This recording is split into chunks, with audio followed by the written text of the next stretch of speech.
I hope that Nigeria wins. I'm never going to wish any president evil so that I can say I told you so. No, I won't wish them evil. I hope. You see, I'm not praying. There's no point. I can't pray for Nigeria to be fine. I only hope that Nigeria wins and Nigerians win. Because if you choose a dodgy doctor who has a dodgy record, who has, all sort of accusations leveled against him, to say this doctor, we think he's done this, or this doctor, this surgeon, yes, he's a senior surgeon, he's the most whatever surgeon, but there are a lot of accusations leveled against him. If you choose him to operate on you, and you tell me to pray for you that it doesn't kill you surgery, what's the point? I can't pray. You might make it, you might not make it.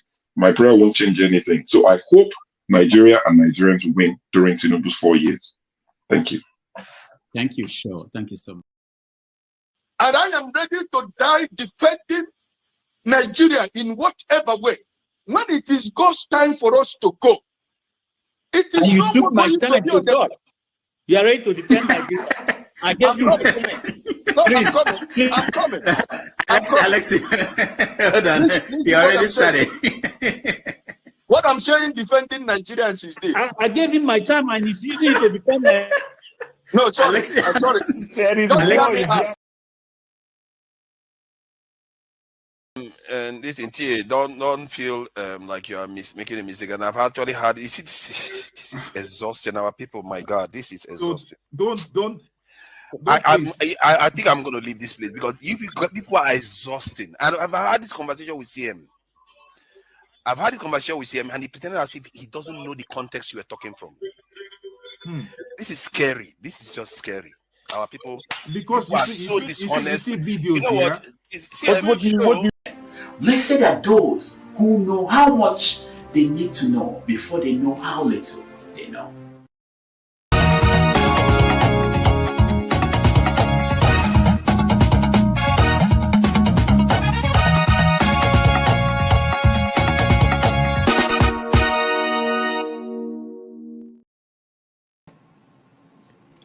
Hello there. Good to see every one of you again today. We're coming on the handle of Dr. Damages, and we want to just quickly look at certain developments that have been happening in our own land and see how we can bring make sense out of what is going on right now. My name is KJ, as you could see, and it's going to be a bumper day today. We have a lot of videos to show you and try to bring you up to date what is happening. And we will both, all of us, you and I, will examine the judicial system, like the caption says, the socio-political politics of bail in Nigeria, how it has become so much, out of the reach of the ordinary Nigerians.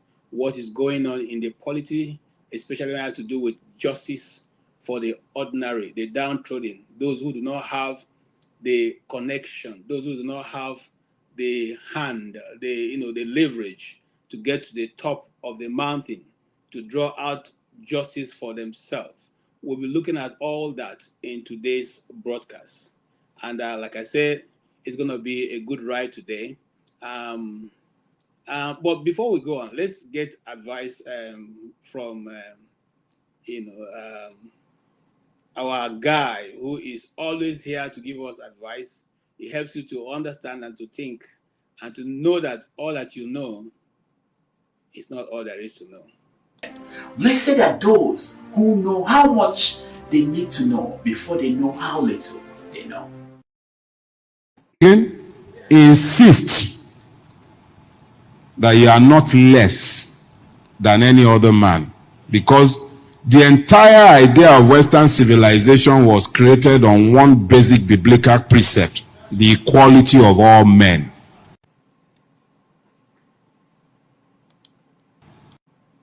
The Taliban waited 20 years on the strength of their ideas. America, with all of his might, got tired and left. There are Talibans in your government. They are waiting, and the only thing that will stop them are superior ideas. The only idea that I have to share with you is the one that says, love your neighbor as yourselves, but insist I hear me again? Insist that you are not less than any other man, because the entire idea of Western civilization was created on one basic biblical precept: the equality of all men. It doesn't matter to them. Some men would have gone to their... I thank God for Tinubu. Without Tinubu, I wouldn't know the things I know today. Some people I thought were men. In fact, some people I thought were gods. They've been revealed to be men, just men. How would we have known how useless our judiciary is if it wasn't for Tinubu? Men who used to talk about citizenship, freedom, electoral rights, it doesn't matter to them. Some men would have gone to their graves with honor if it wasn't for Tinubu. Do you know how many people Tinubu has torn naked? If Tinubu were to be a man whose evil was ambiguous, if it was possible to say maybe he's not bad, it would have been very easy for them to continue pontificating and sounding like men of God. But the fact that the man is so unrepentantly and clearly evil, and they have found accommodation for him, and they are the ones excusing the evil, explaining the evil. Yes, so in today's broadcast, we'll be looking at the Nigerian judicial, justice system. And I would like to start in this order. The intersection of laws, power, and looking to normalize the evil. Oh, I'm sorry. Tinubu can only be thanked, though. I'm sorry. Yeah. Okay. The intersection of laws, power, and inequality in Nigerian criminal justice system is a complex and multifaceted issue, shaped by political history, historical, economic, and social factors in the Nigerian state. Nigeria, as the most populous country in Africa, is one with complex legal landscape. Of course, we all know that in the north you have the Sharia, in the south you have the customary, and then of course, and those to join both together gives you a lot of issues, because some are leaning towards their religious biases, and other ones are leaning towards their customary biases. Well, this has made the Nigerian legal system very complex and sometimes dancing to the tune of the one who calls the shots. The law and the structure of application in Nigeria. Nigerian criminal justice system is rooted in a combination of statutory laws, customary laws, and the Sharia law. Like I said earlier, the system is designed to ensure justice through prosecution of crimes and protection of rights. However, there are critical issues in how the law is applied in practice. Nigeria, as we all know already, has a very weak rule of law. Nigeria has a law that are meant to guarantee for fair treatment and justice. There are significant challenges in ensuring the rule of law in Nigeria. Corruption within the law enforcement agencies and judicial bodies and among other lawmakers make it almost impossible and makes it more selective in enforcement of laws than in enforcing the law as it's written in the Constitution of Nigeria and the legal codes. Powerful individuals and groups can manipulate the legal system to avoid accountability, and while the marginalized population suffer in a disappropriate legal burdens. However, just the last sentence alone, the powerful manipulating the system for them to run away from being accountable, while the downtrodden are the ones that suffer the consequence of the law. These laws are applied without mercy on the poor, but the rich with political connection, with economic connection, with even in just your being a person. A case in point is what we are discussing today. A man is charged for a misdemeanor, and the person goes to spend 20 days and counting in prison, okay, remanded for a bailable offense, which we all know is what the laws we call a trivial offense. It's like being caught on a traffic light and they are sent to prison to go and be remanded until the case. But let's hear from this. Now people are beginning to speak out, and just like we said on this channel, you see, sometimes there's an Igbo adage that says that Ochungo okoko, Nwada, Nwokoko, Nwenwo. In other words, you who decide to wake up in the morning with your white agbada and start to chase a small chicken, the only thing the chicken owes you is to keep running, and dodging here and there and there. But your own part of it is that you continuously to fall down on the ground. So if you are ready to be falling down, get ready to chase the chicken, because the chickens are going to come. They'll keep running. And as they're running, the cockroaches will be coming out, because people are not going to go to sleep. Nigerians are coming after everyone who has totally used the system, gained the system to oppress the poor. Listen to this guy. Defendant to court on a holding charge. The adjournment is pregnant with meaning. You can adjourn cases legitimately, and you can adjourn cases for ulterior purposes. Adjournment at that point in time wasn't necessary, wasn't required, it wasn't necessary. You can bring a defendant to court on a holding charge and take his plea and grant him bail if it's a bailable offense. It is a misdemeanor. If somebody is taken to court for murder or things like that, we'll be wondering. But defamation, no, it's not done. Do I answer a question, please? School in Nigeria, I think came up from last week. He was a student unionist. He's known. He has a name.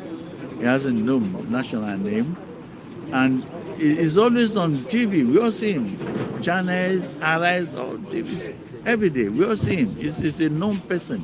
He's a known face to Nigerians. That's all. It's not a hiding person. He wrote a book. He didn't just speak at random. So he has things you can rely on. So what's the it doesn't make sense at all. That's what you're saying. And again, when you pick a man, I don't know whether you know about this man was driven overnight, all night.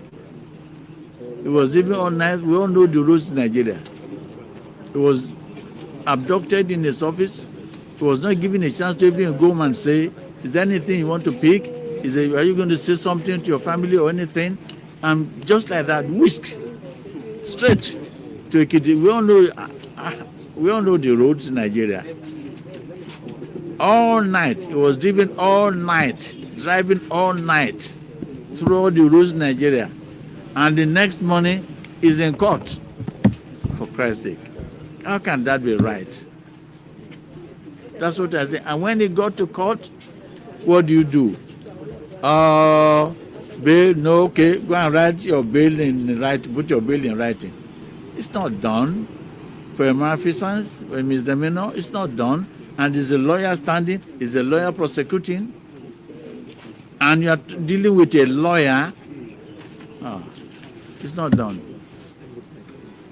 We want our brother Dele Farotimi to be released on bail now, promptly and unconditionally. What do you mean by unconditionally? Unconditionally in law means that we have seen this person. It's not a flight risk. And you can ask him to go. You don't give him conditions on self-recognizance. That is what you mean by unconditional release. Self-recognizance. You ordinarily, anywhere in the world, you ordinarily give a legal practitioner self-recognizance bail when it is not a violent crime, when it is not, it's a malfeasance, it's misdemeanor. It deserves self-recognizance bail. That's what you mean by unconditional bail. Where you went ahead and gave him, you want to know the conditions of the bail, it will appall you. 50 million for what? 50 million bail, and the surety must resident in the Ekiti state must have a building, have a house. Oh, for Christ's sake! After you've seized all these travel papers again, that's onerous. That's what they're saying. This man deserves bail on self-recognizance. It's not a flight risk. He has no criminal record. You have no criminal records against him. Defamation, not murder, not armed robbery. The policemen coming to you and just take you and that's it. Don't give you a chance to talk with your relations and seize all your phones. All these phones were seized. Even his workers in this office, they seized their phones so that the workers can't talk to anybody. So they really want to make him completely incommunicado. So if he's taken away, they made sure that all the workers in his office, all their office phones were seized, so that workers can't even call his family to tell the family that your husband has been taken. They completely wanted to make him incommunicado, completely. It was designed. What is the point in seizing the phones of people who are not even, they are not the people alleged of defamation? The secretary, the lawyers, they weren't accused of defamation, they were not on the charge, yet their phones were seized. What's the meaning of that? Those ones were not on the charge sheet, and yet their phones were seized. What could that mean? Making sure that nobody gets to know where he is. Well, not only in Dele Farotimi's case, but it's what we are known for. We will fight against injustice, inequity, and any odious thing in our nation. We fight against it. That's what we are known for. It's not just because Dele is one of us. If in Nigeria, we will fight. That's what we are. We will always fight against injustice, against wherever it is coming from. That is what we are known for.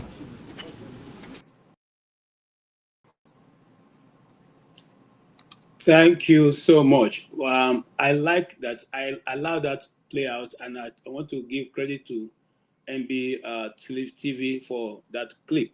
Now, here is what I would say. You see, what he had just spoken for us all to hear is what goes on in Nigeria. And we have been saying this many times on this channel. Sometimes when we speak, certain people say, why don't you go back and go and fight? Why don't you do this? The fight we left, where we fought and left it there, we knew why we left, because this is what the problem is.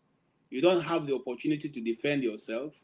You are, taken overnight or within the middle of the night, they come into your residence and take you out, and make sure that nobody has an information where you're going.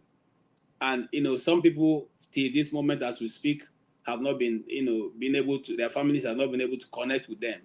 And that's the bad part of it all. It's not because you are being arrested. Obviously, if you're a journalist, if you are, a civil rights activist, that someday they're going to come for you, especially if you're on the path of truth. So you are prepared. It's like when Gani Rotimi used to be around.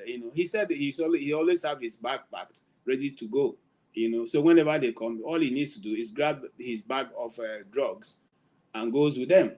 So the question is, how long shall this continue? And in the opening, I said something. I said the sad situation about it, that in the application of law, criminal justice system in Nigeria, it is influenced by the power dynamics in it is significantly influenced by the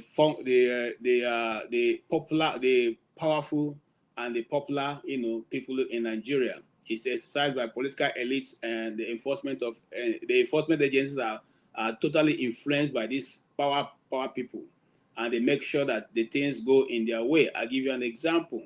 A political influence on law enforcement. The political class in Nigeria often assert considerable influence over the law enforcement agencies, including the police, the military, and the courts.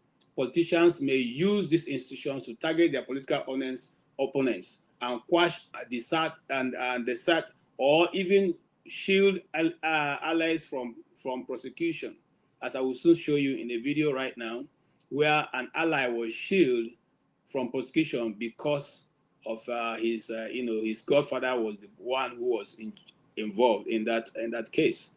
The politicization of Nigerian the justice system undermines the integrity of the system and leads to selective enforcement, where those in power can escape justice while the ordinary Nigerians suffer stricter legal standards. In other words, I said this before on this channel, the obedient Nigerians, the law-abiding Nigerians are the ones that suffer the consequence of Nigeria. It is them that Nigeria happens to.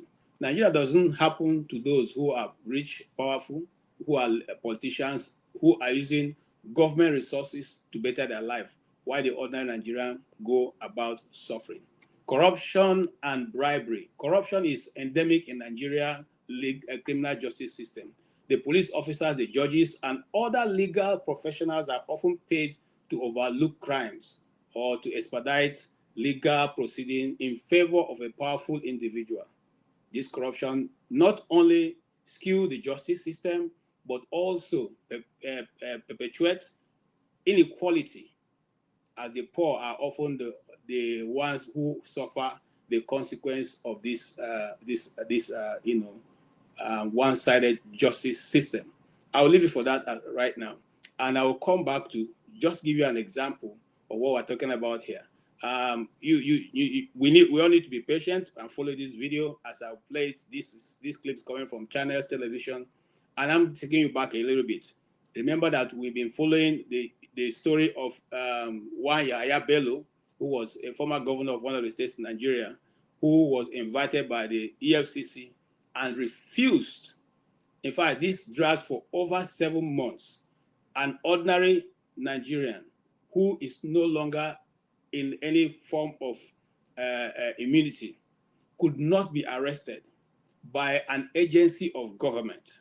In fact, he was dictating to the agency of government. If they wanted to see him, they should come to his village where he is and come and interview him on whatever it is they wanted to hear. This agency did not go to Kogi State, where he was residing, which is about two hours drive from Abuja, where the headquarters of the agency is. They waited, they left him. He enjoyed and took his time. When he was satisfied that he wanted to now attend to the business of the government, he came to the headquarters of the agency, and the agency could not even arrest him. The agency did not bring armored tanks like they brought for Dele Farotimi. They did not bring mean-looking mobile policemen who would keep driving people away or stopping the crowd from coming to support Dele Farotimi. They did not carry armored tanks like they carry for Nnamdi Kanu when they are bringing him to court. No, they let him come to their premises, played around their premises, and jumped into his car and left. And now today, we're looking at a same system playing out for a lawyer of more than 25 years in the bar, who has stood before a lot of judges and magistrates, being treated like a common criminal. A lawyer who has always been known, by every one of us. Even anyone in Nigeria will have heard or seen or read something from Dele Farotimi. But today, the system that he has so tried to build is now fighting against him. Let's listen to this clip. Charles Michael Ohiare says the former governor honored the invitation of the commission but was not interrogated. However, the head of media and publicity of the Economic and Financial Crimes Commission, Mr. Dele Oyewale, says the former governor is not in holding facility or was not in holding facility of the commission and remains wanted by the commission. Let's take a listen to this report. Early Wednesday morning, a story emerged from the former governor of Kogi State, Mr. Yahaya Bello, that he reportedly honored the invitation of the Economic and Financial Crimes Commission, EFCC, over allegations of fraud. Later in the day, pictures emerged of the former governor, accompanied by his successor, Governor Usman Ododo of Kogi State, in what is suspected to be the premises of the headquarters of the commission. A statement from the director of the Yahaya Bello Media Office, Mr. Ohaire Michael, states that the former governor had finally honored the invitation of the commission to clear his name. The statement adds that the decision was made after due consultations with his family, legal team, and political allies. However, the commission did not initially confirm the statement. Later in the day, a statement from the head of media and publicity of the commission, Mr. Dele Oyewale, explains that Mr. Bello is not within the facility of the commission. Another statement from the former governor's media office states that Mr. Bello was not interrogated by the officials of the EFCC during his visit to the commission. There was no information on how long he stayed within the facility. Mr. Bello is facing money laundering charges to the tune of 80 billion naira. Since the commencement of the case against him at the Federal High Court in Abuja in April 2024, the former governor has been absent from court to take his plea. Emanuela Ekele, Channels Television News. So that is exactly what played out in the day. But in the night, late last night, something actually played out. So I'm going to do two things. First, as at that morning hours, we didn't have visuals of him visiting. We saw pictures. So take a watch, just see the pictures of him visiting. So you can see Usman Ododo with him around the entrance of the EFCC office. And then you see Yahaya Bello. We don't know how long this conversation was. Maybe some officials of the EFCC. We did not see him go into any building. Then he started walking back to the car. And just like that's the much we can get. Now, let's take you to what happened in the night. This is Ododo and Yahaya Bello at the EFCC office. Now, this is around the area where the governor's lodge is in Abuja when the EFCC started looking for former governor Yahaya Bello to get him arrested. And it was quite a situation where even my colleague were affected, their phone and their camera seized and all of that. So you can see journalists trying to make sense of what was going on. But the EFCC was unable to arrest Yahaya Bello at the end of the day. So this is exactly what played out in the very first episode. Well, what really is going on with the issue of Yahaya Bello and the EFCC? We're being joined on the program by Mr. Mike Ejiofor, former DSS director. Mr. Ejiofor, thank you so much for coming on the program. Thank you for having me. Mr. Ejiofor, I don't know what your interpretation of what played out, because it's just almost amusing what we see play out between the EFCC and Yahaya Bello. You say he was at the office to report himself. So maybe you walk us through what it means to honor an invitation, so we can probe whether Yahaya Bello actually honored an invitation. And if he did honor an invitation, how come he was not arrested? He's a wanted man. And they later went to arrest him later in the night. So help us make sense of this, because Nigerians are a bit confused and almost upset as to what is going on. Well, I'm as confused as other Nigerians. This is very dramatic. Like in the social media, you hear people saying that whatever does not happen in Nigeria does not exist. It's quite unfortunate, honestly speaking, and embarrassing what's going on. From the two parties, let me start from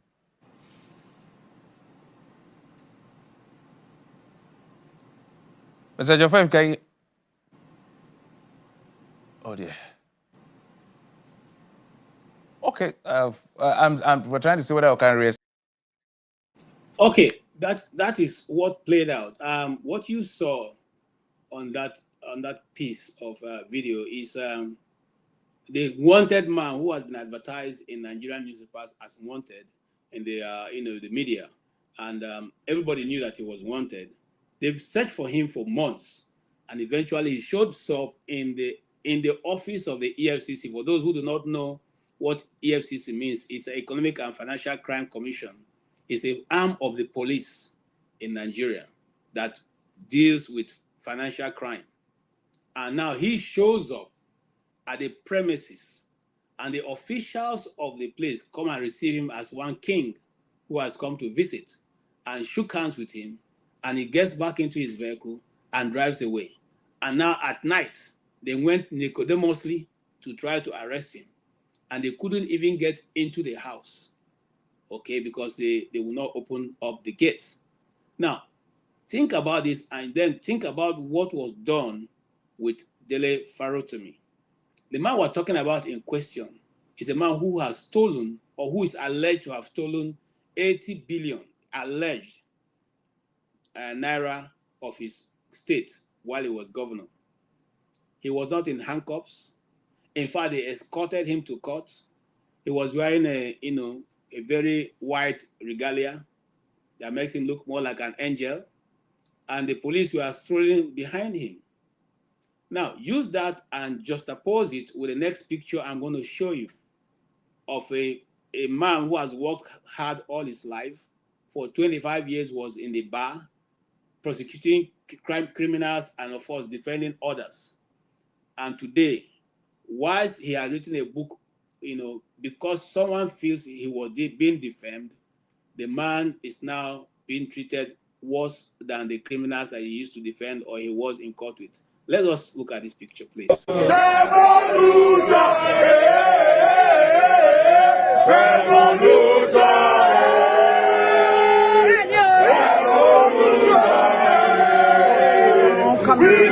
to do something before we go. Revolution.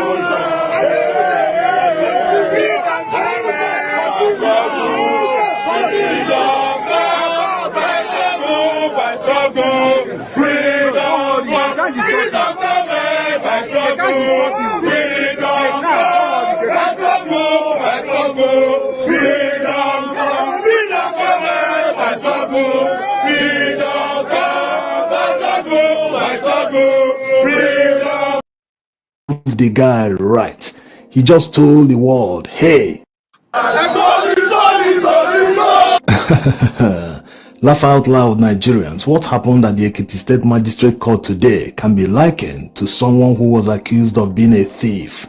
Instead of proving to the world that he's not a thief, that is a wrong accusation, he ends up stealing from his accuser, thinking that he's getting back at the person. Sort of vengeance. Why are you accusing me of being a thief?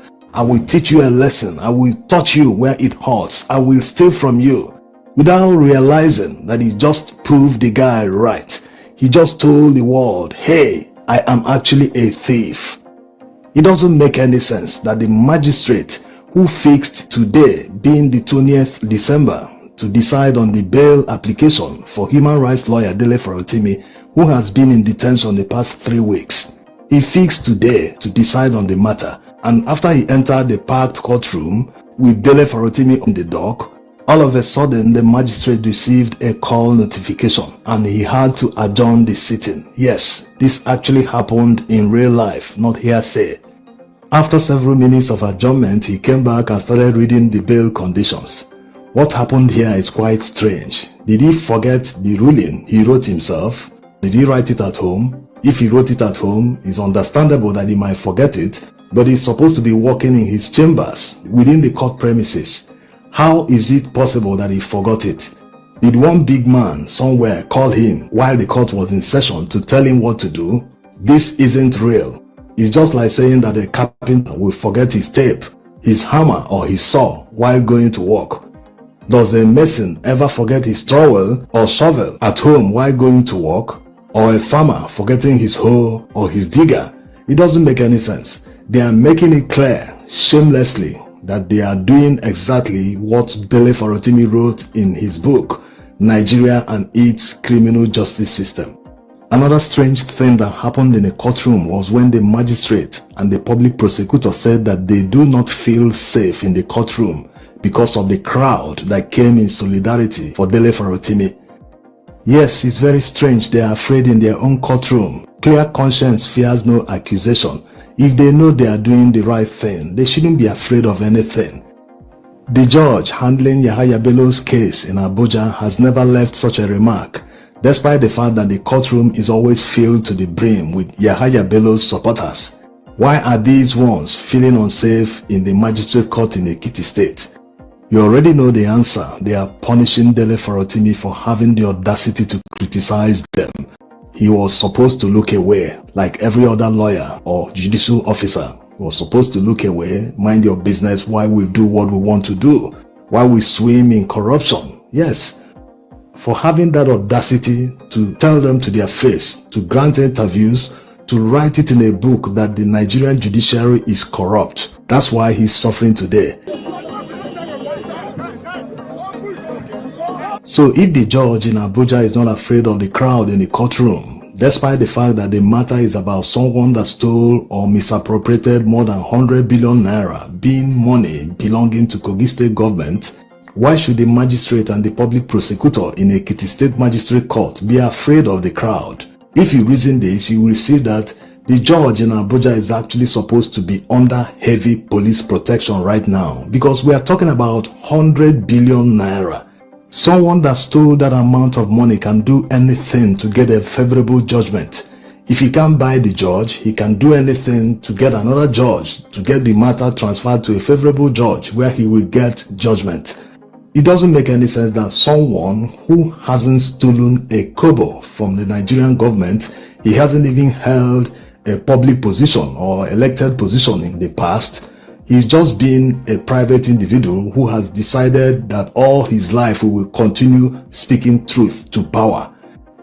He has done nothing wrong. The worst that can come out of this is 2 years imprisonment, because it is no longer a criminal offense in Ekiti State. The law was expunged in 2021 by the State Assembly. So what are they doing? This is at most a misdemeanor. Even if they successfully prove that he truly defamed Are Afebabalola, he's not looking at more than 2 years for a misdemeanor. So what are they doing? This is so shameful. It has gone beyond judicial rascality. It is now judicial terrorism. Dele Farotimi is actually facing a non-existent crime in Ekiti State Magistrate Court. Instead of striking out this matter on the first hearing, the magistrate has kept Dele Farotimi in prison the past 3 weeks for no reason, just to punish him, to shut him up, plus all the other strange conditions. How can the magistrate set bail at 30 million naira for writing a book? What is going on in this country?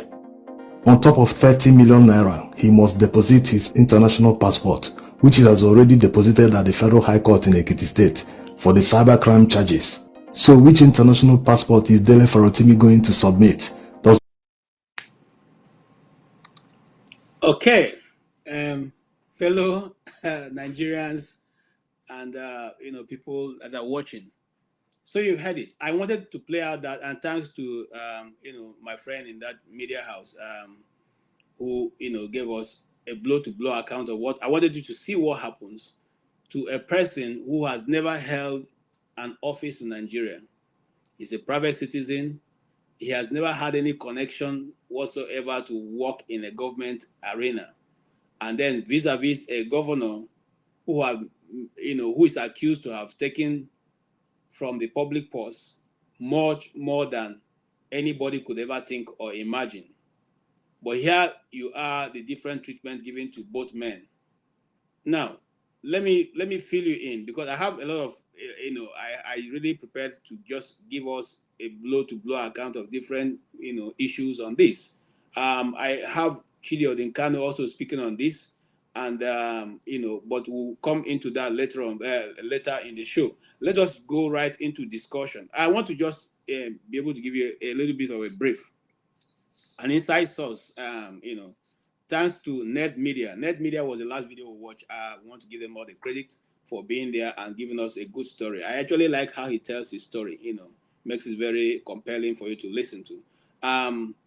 The court, was adjourned. Let me tell you what happens in Nigeria, because I have been in these situations and I know just how it happens. When they go with those their kangaroo accusations against you, say as a journalist, they say, okay, you did a documentary and that documentary doesn't sit down well with somebody. I'm talking from my own profession right now. It doesn't sit down well with somebody, and so they want to arrest you. They don't come to arrest you on Monday. They don't come to arrest you on Wednesday. They come to arrest you Friday in the evening. And when they arrest you, they make sure that by the time they are getting to the station, the officer who arrested you will close. So that is his last job for that day. The moment he gets to the office and hands you over to the desk, then he signs off. And then what they now do is that when people come to bail you, they say, oh, the officer has closed. We cannot do anything. You have to be here till Monday. He's not coming tomorrow. No, he's not resuming tomorrow. The man is awful. We can't do anything. He just handed off us the case. And so you are compelled. And it now becomes to the, how good the man who's at the desk is. He may allow you sit by the desk, by the counter there, behind the counter with them until, they go, or until daybreak. Or if it's not the ones who like your face, they will say, you can't sit here. You have to remove your watch, remove your shoe, remove your belt, remove everything they think you can use to kill yourself in their cell. And then they'll push you into a cell that may have more than 20 other people there. So for that time while you are there, you may be standing. That is, there's no place for you to sleep. You may just be standing straight. Or if better still, the people, they listen to your story and they feel pity on you that you are there for no just cause, they may allow you to sit down. You find a small space to sit down. Now, that is the thing that they do. And then this man will not come in the morning of Monday. In the afternoon, late afternoon, then they will now come, depending on how much pressure that people outside of the system can bring to that police station. So what am I saying? That is what they do. And that's exactly what played out in Dele Farotimi's case. Okay? Now, you are coming to court with somebody who has never been accused of any form of violence. And then you carry ammo tank. That what is going to happen? That he has you don't know where Boko Haram is. You don't know where the what's the new one, where they are. That is a system. And when we discuss, sometimes people they trivialize it. When they're talking about what is going on, they make it look as if what you are saying is out of this world. You just don't like your people. You are painting us. No, that's what happens, and it has played out before the world. Unfortunately, Nigeria thinks that they are, in a bubble, that nobody is seeing us. No, the world is looking at you, because right now is a village. Everybody is seeing real time what is going on with this case. And my advice to those who are close to the authorities is that the earlier they dismiss this case, the better for them. If not, all of them, I just want to let them know that breeze don't blow. Breeze don't blow. I'm not going to complete them. You complete it yourself. On that issue, I'll invite people to also contribute. I have yes, Victoria is here. Thank you, Ma, for coming in. Good to see you. You've been away for a while. Good to have you on this show. And also we have okay. I thought we have a pastor, but he's not here. You're welcome, Ma. So far we've been trying to look at the issue of Dele Farotimi, and I think that Dele Farotimi is a very well-known individual, and who is not afraid to stand by what he says, because he has constantly said again and again that he stands by what he has written. What do you say? What's your take concerning these issues? Okay, you have to unmute, man.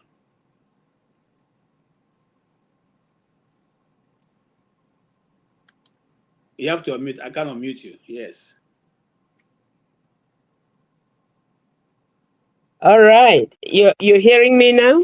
Very clear. Yeah. Nkembo kamsige agumwoke jishie nke ijike. Amen. And aga m ekwu ya n'okwu Igbo before m ekwuwe nke ndị ọzọ ga-anụ. Okay. Ihe mere m ji bịa ugbu a bụ kemgbe ahụ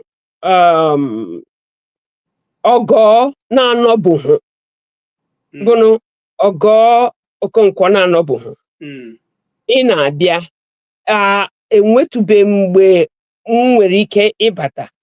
Ihe m na-asị gị bụ nna m, o nwere otu nwa m nwoke enwere ike gị na ya ga-abụ ebiri, ọ bịa ịgwa ụmụnne ya okwu, ya sị ha, if you are doing something, just make sure you leave your signature.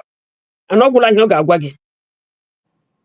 Ọ ga-ebu ụzọ sị gị n'okwu Igbo, uche gị dị ya, ana asịrị ala gị uche gị dị ya, ọ gwachala gị ihe niile ọ ga-agwa gị. Na ya chọkwa ikwu ihe ọzọ, ya sị gị, if you want to do anything, if you are doing anything at all, always leave your signature so that whenever whoever sees what is done, they will know you did it. And that's how you have left your signature from that time that Ogo, Dr. Damages wasn't around.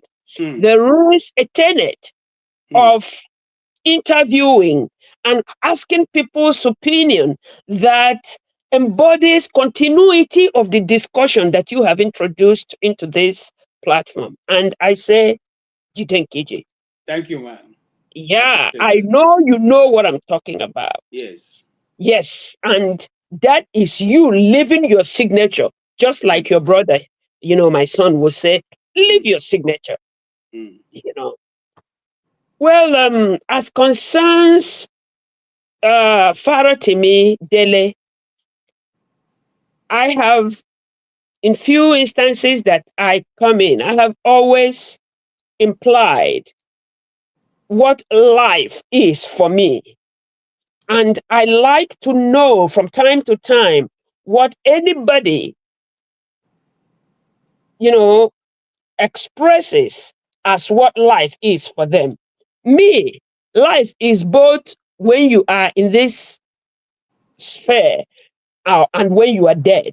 The two things mean the same for me. The only significance I have is, what did you do at that time you were anywhere? What did you do? People say, especially today, people that comes to this platform, it's all talk. It's all talk. I know that I had somehow implied that earlier on too, when I didn't say it's all talk. I had said something like, what do we do? But obviously, we all are seeing Farotimi shaking the whole world with what he said. Yes. He has shaken the world the way. I don't know that I have known. Okay, maybe. Okay, no. Because of selective reaction, that is what has had the world numb towards Nnamdi Kalu's erudition. But other than Nnamdi Kalu, Farotimi, you like him, you go hear him. You don't like him, you go hear him. And he don't talk.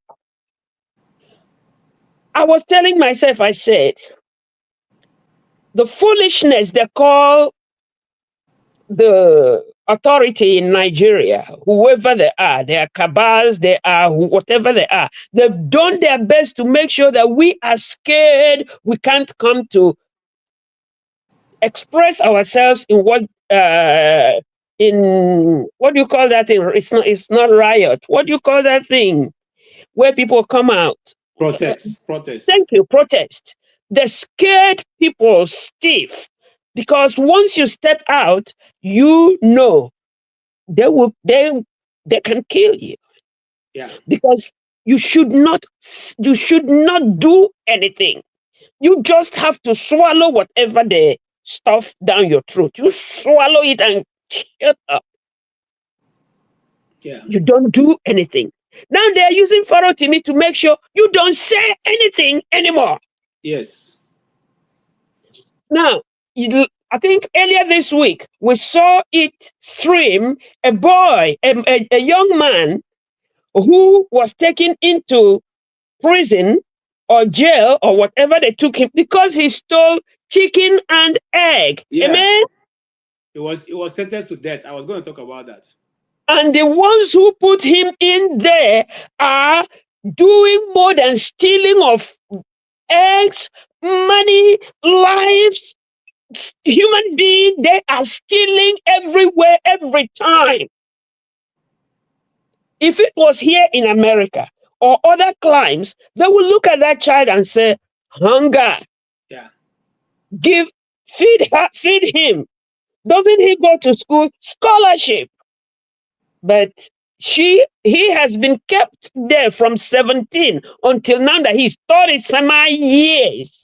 Yeah, 14 years. Oh, hell, Nigeria! Nigeria, we held it. And it continues.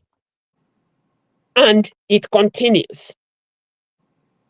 Yes, Farotimi's Egbon, as Yoruba call it, as Yoruba would say it, is making sure that Farotimi doesn't ever see the conditions they gave him for his release. You know, like I said before, I am so very appreciative of the fact that you set a tone, you left your signature on this platform. I'm also appreciating whoever has the courage to face anybody and say something. Please do something while you are living so that it becomes that you did something. When you are not in this sphere anymore, what you did will still be there. I submit. Thank you, Ma. Thank you so much for your contribution. I appreciate it. And that's the truth. You just drew our attention also to what the discussion going on right now in Nigeria. A boy who was sentenced to death for stealing chicken, fowl, just in case people don't understand what chicken is, fowl. Yeah. And an egg of the fowl and chicken that was laying the egg. And it belongs to a policeman, and the policeman took the case up, and eventually somehow, one way or another, they got a death sentence on this poor guy. Now, the only reason why he has been able to live to this point is because the governors who have been in didn't probably consent to, give consent to the, to those on the death squad to be executed. If they had done that, he would not be here today. So this is the system Dele is talking about. And then somebody can stand and begin to argue against it. Mm-hmm. How do you justify that a young boy of, is it 17 or 14 at that time, stole chicken? You didn't say to him, you are hungry. Do you have food in your house? Are your parents able to feed? What's the reason why you're stealing live chicken and egg? What do you want to do with it? Okay? Now, let us help you. You didn't say that. You didn't send him to a correctional, juvenile center where he'll probably be taught and corrected. You sentenced him to death. I don't understand it. It beats my imagination. And every sense of, of reasoning in me, was called to question. How can a human being look at another human being and ask that human being to die because of a chicken? Even if it were 10 chicken, even if it was 100 chicken, it doesn't make sense. And when we talk about it, they think it's hatred. A system that is constantly alienating its people. Okay? Look at Dele Farotimi's case. The High Court gave him a bail for 50,000 naira. Mm-hmm. The court of the magistrate court gave him a bail for 30,000 with 2 30 shorties. million. 30 million. With 2 shorties. Mm-hmm. With 2 shorties. And submit his international passport, which has already submitted to the other High Court. The High Court gave him 50 million with 1 shorty. So, in other words, he's dropping 100 million in the High Court. He's dropping 90 million in the magistrate court. For what? For what? And I want to say to our people who are listening, there are many people, Hillary Clinton, only God knows how many people who are writing things about her that is not true. What's his name? Donald Trump, Biden, and all the leaders that are in the developed world. Okay, let's even go back to Nigeria. What about those people who have been criticizing the church leaders? Church leader Oyedepo, Adeboye, and all of them, Christopher Hilome. Many people have written things about them that are not even close to the truth. Why are they not carrying those people and putting in prison? Why is Hillary Clinton not carrying people to put in prison because they've written things that she doesn't agree with? The thing is that we need to examine ourselves. Are we truly a jungle? Are we truly a zoo? Are we truly a shithole country where people have no respect for human dignity? That's why I like the motto of University of Nigeria. It says the restoration of the black dignity. Okay, the restoration of human dignity. When are we going to restore our human dignity? And I'll come to you, Mr. Electricity. You have heard what our sister have said here, and she made it so clear. Yeah. Submissions are very clear. When are we going to restore our human dignity? Using Dele Farotimi example, are we getting close there, or we're going far away? Please let me steal a second to say hello, Electric. No, please tell me your real name. My real name is Andrew, please. I need your name from your cultural name. Oh, my cultural name is Onyikro. Oyikro. Hello, Oyikro. That's only what works for this great grandma. Your cultural name. Thank you. I just want to say hello. Hello to you. Thank you so KJ, much. what we're going to do is I was actually doing a private recording when I flipped in and I saw you were the only one here. So what we're going to do is we're going to run this broadcast for 3 hours non-stop. You and I will sit down here and we're going to do the 3 hours. We'll do back to back. I'm going to be the devil's advocate and I have my reasons for saying that. Like I told you, I wasn't supposed to be here, but we will be here. I will explain that to you later on in our private conversation. Okay, no problem. You just go ahead. I have it. Like I said, I'm suggesting we take a music break, the national anthem, and we come. It's a suggestion on your permission. No, why do you want to break it? I want us to go ahead. Okay, let me weigh in. I'm going to be the devil's advocate here in most of this discussion. Yes, Dele Farotimi has been granted bail. You being a journalist, like what you just highlighted now, the case of the young man who has been in detention since he was 14 years old, and like many others, which I covered earlier in my podcast on my platform, like many others who don't have a voice to speak for them, some of them are in awaiting trial. You know what awaiting trial is? For years, their case has not been heard. And I understand the sentiments some of us showed in respect to Dele Farotimi and his book, which cannot be used in the court of law. It's just for us to read. What is the way forward? Because who speaks for those ones who are wallowing in jail? How do we also, some of them cannot even afford the bail that was placed on them. Some of them have died in awaiting trial. Some of them, their head has been used to exchange. KJ, you'll be familiar with everything I'm talking about. The rich, those who can afford to buy justice, whose family, children were in prison or were held, they were able to use money to buy that justice and exchange somebody's head for their own person's head. Who speaks for those people? Who cry for them? Okay. Like I said, I want to be a devil's advocate. I'm not a problem. I am ready for every devil's advocate. Don't worry, I'll give you a video and then we can come back. Okay, all right. Go ahead. Protest in Nigeria. Do something. There are some people who are still in detention as a result of the NSAS protest. They were young people who were protesting for justice, for freedom, and for democracy. Any young protester in Nigeria today learn from you, because you were the father of protest in Nigeria. Do something about it. Give them the freedom.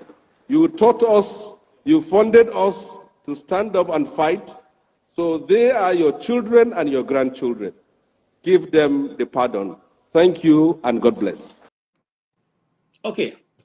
Now that's self-explanatory. You see, the problem with Nigeria is not that people are not speaking.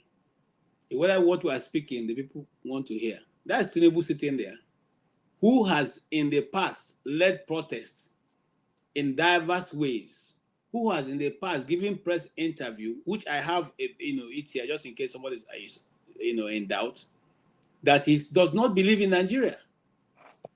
He does not believe in Nigeria. He led one of the worst protests ever in the history of Nigeria, which they led, and even made Jonathan a goat. They wrote on a goat, they wrote Jonathan on it. On another place, they wrote, it was a coffin, they wrote Jonathan's name on it. And they all marched in the streets of Nigeria. None of them was arrested. None of them went to prison. So now, the same people are occupying the positions now, and they are the ones now who are oppressing the same people they thought to protest. Okay, but KJ, Madam Yes. Victoria, please feel free to interject to come in at any time, because I'm the devil's advocate here. Yes. The EndSARS, what year was that, please? If you don't mind me asking. Remind me, EndSARS please. was in Buhari. 2020. Was it 2020? Yes, 2020. Yeah, October 2020. This injustice has been going on before 2020. Will you agree with me? Yeah. No. Listen. This how we say it. This how we say it. Before the coming the Buhari administration, because I was there, I played part of it. There was a group of people who it have always been a group of people who are instituted to extort people, and those people were called the what's their name now? The SARS. Okay. Now, the SARS, as it were, if they meet you along the way, depending on what they think you are, because once they stopped me, and the reason why they stopped me, the guy was, trying to make all kinds of stupid demand. But when I heard the way he was speaking, even after giving my ID card as a journalist, he still didn't want to, behave. So he was still asking me to give him something, So what I did was, he was speaking, and I could pick his tongue that he was speaking. He's a thief man, and I speak thief fluently. So I spoke thief to him, and he was shocked that I was, I could speak thief. And then he asked me, "Are you thief?" I said, I grew up in this place. I called the names of the places I've lived in Benue, and some of the people, those places were people who he knew, who were related to him. So he was very ashamed of himself and gave me all my documents, and I left. Now, why am I saying that? I'm saying to say it may not be the same with every other person. Every regime, most of the IGs, past IGs, this is my opinion, have those people who do their dirty jobs for them. And those dirty jobs sometimes are done because of people in government. Because if people in government are not in it, and you make a report, such an organization should be cut down. But they are not. Okay. So again. yes, it's been on, but it's not as rampant as it is now. Just like I may disagree with you on that. Okay. I will, I may disagree with you. I will disagree with you on that. That is not. Okay, thank you for meeting. I will disagree with you on that. That it's not as rampant as it is now. It has become known or open as a result of what? Of social media. That is the reason why we think it's more rampant now. This injustice, listen, we are on here. You know prisons, and I know prisons. I know Kere prison in Warri. Then people who are there that I know, who are still there, that I know. So saying it's rampant now, no. Social media, because we all can come onto social media and post and say things. That freedom to say things makes it appear so. But it's been going on for what? For years. Like I said, Dele Farotimi is not different from Gani Fawayimi, and different from what was this guy's name that was killed with a letter bomb? Can you remind me the name, please? I can't hear you. Dele Giwa. It's not different. It's not different from Fela Nicola Kuti and those who have. It's not different from Ken Sarowiwa and Yogoni Nines that were killed. They're not different. Social media makes it look different because this thing can be posted. There's no control, gagging or in terms of fear or anything, again, particularly those in the diaspora. I asked a question. He has written a book. He has highlighted the corruption in the judicial system. How does that affect the price of rice? How does that help the market woman who face the same injustice every day? How does that affect those who you've highlighted here in the East that face the police checkpoint from pole to pole, pillar to pillar? How does that change the equation? Now, again, I don't want people to think that I'm against. No, I'm not. Please. It's a good thing he wrote a book, as many have written. How about those who cannot write books, lying in prisons? How about them? What do we do for them? How do we help them? I'm not the moderator. Let me hear the floor. You are the only woman here. Go ahead. Oh my goodness. I will say thank you for considering me as the only woman. And I also want to beg everybody, when I come, I don't come as a woman, I come as a human being. The special woman, it doesn't honor me. It does not. But thank you, though. It may be like ambivalence, but no.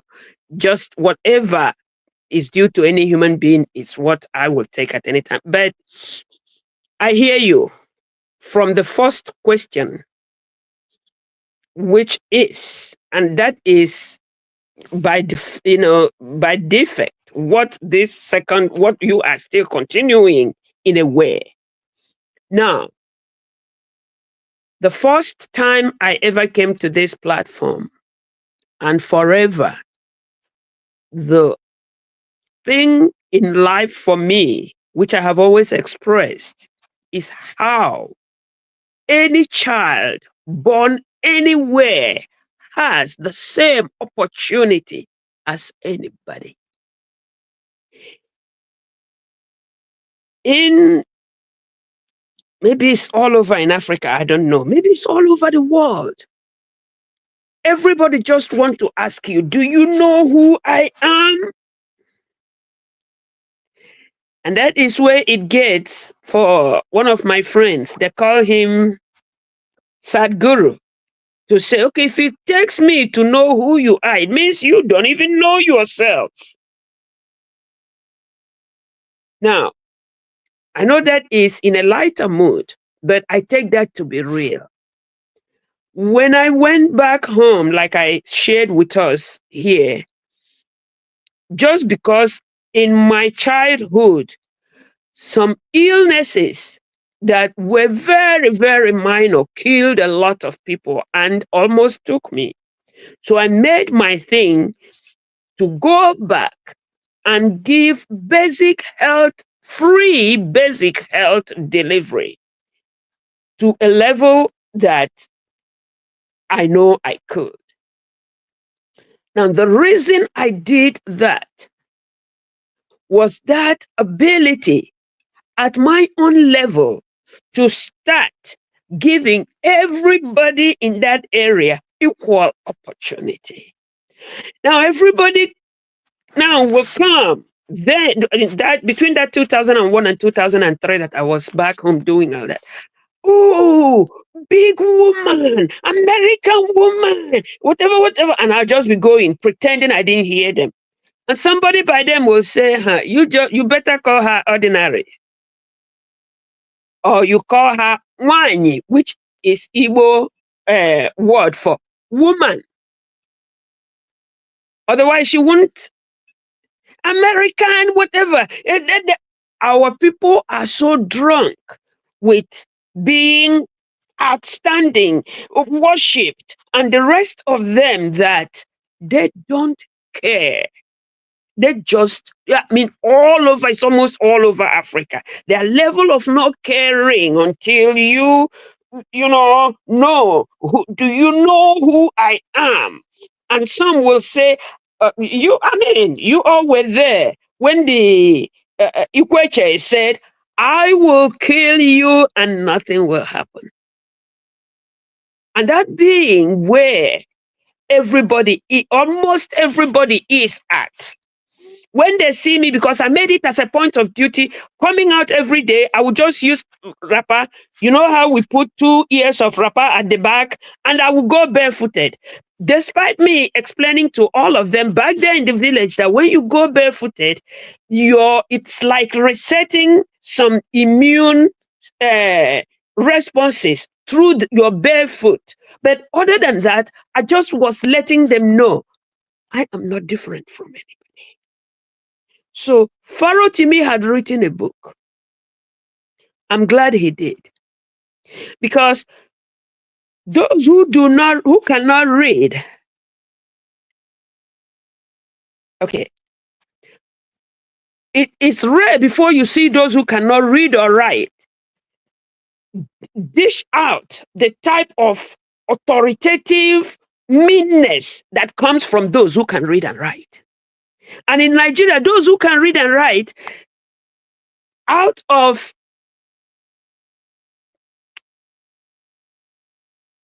buying favor, will not bring out what is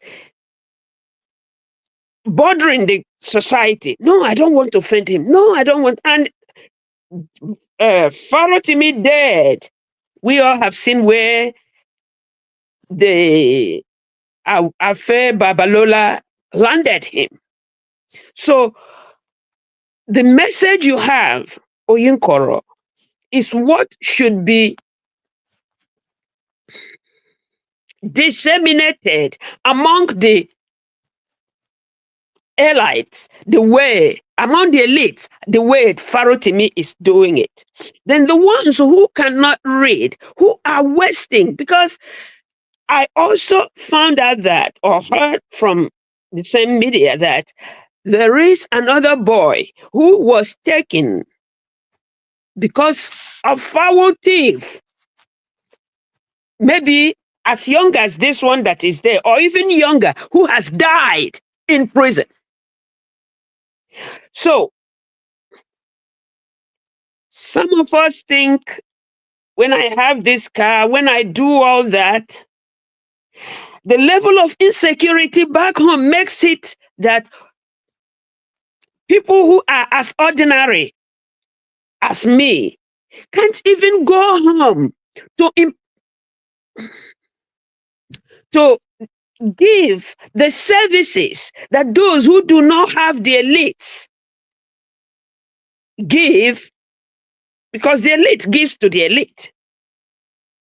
And when you think that you are just a human being, you want to see to the well-being of a human being, insecurity won't let you go home. Ain't it funny, Oyinkoro? Ain't it funny? I had taken about 3 SUVs to a local government, and I was training everybody, because in my opinion, at least one person in a family should know what to do if anybody is running temperature. You don't have to be a nurse to do that. If anybody is having a heart attack, somebody in the family should be able to know.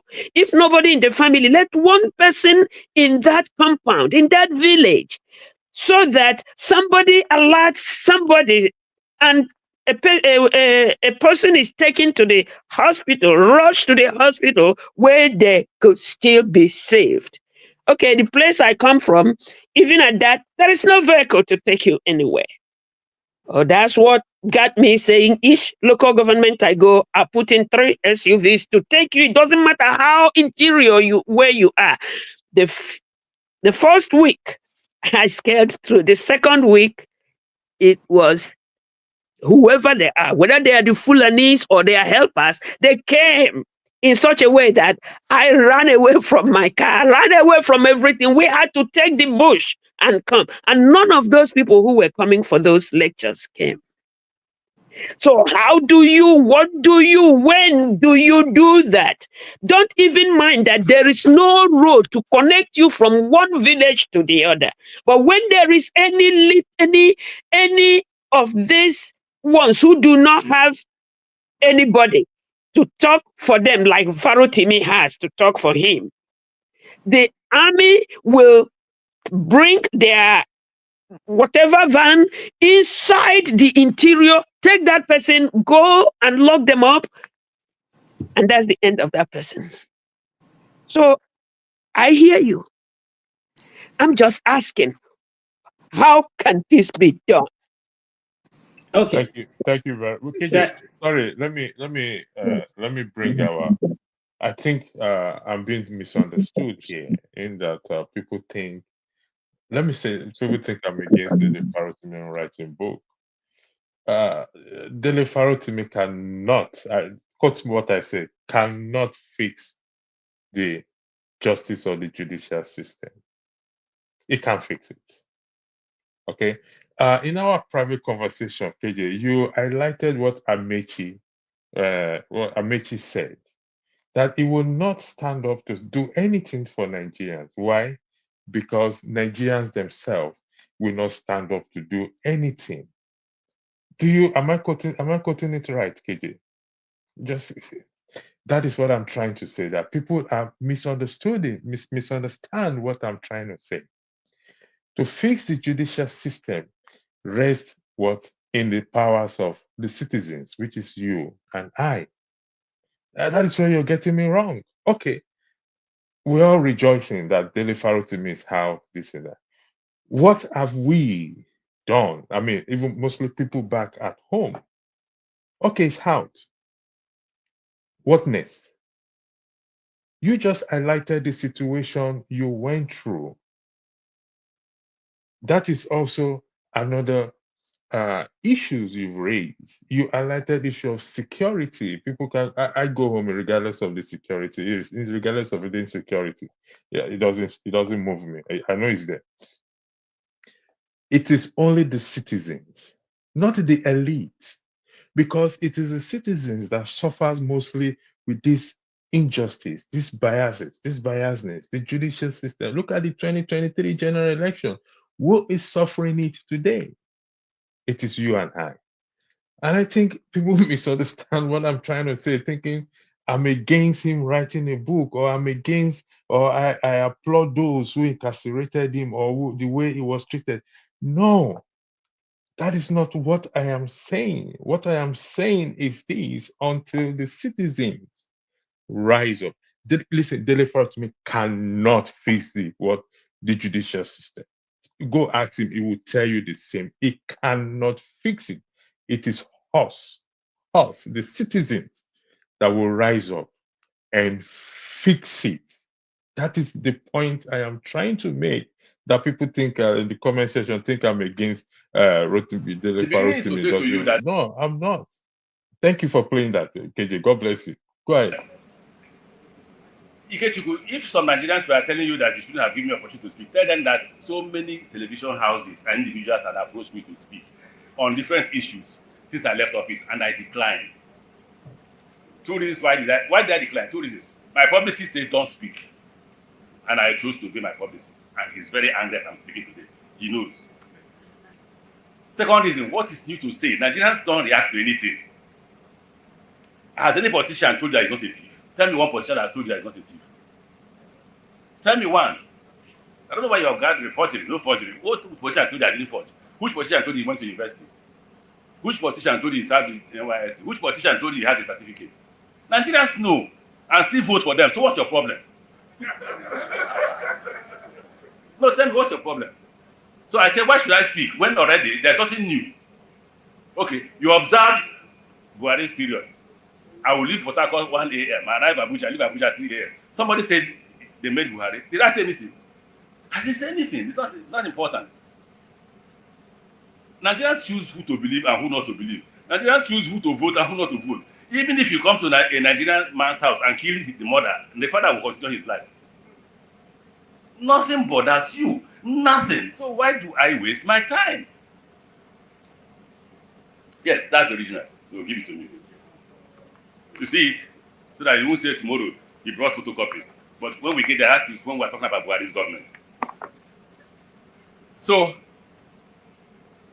there's nothing that our chairman said that is new. Absolutely not new.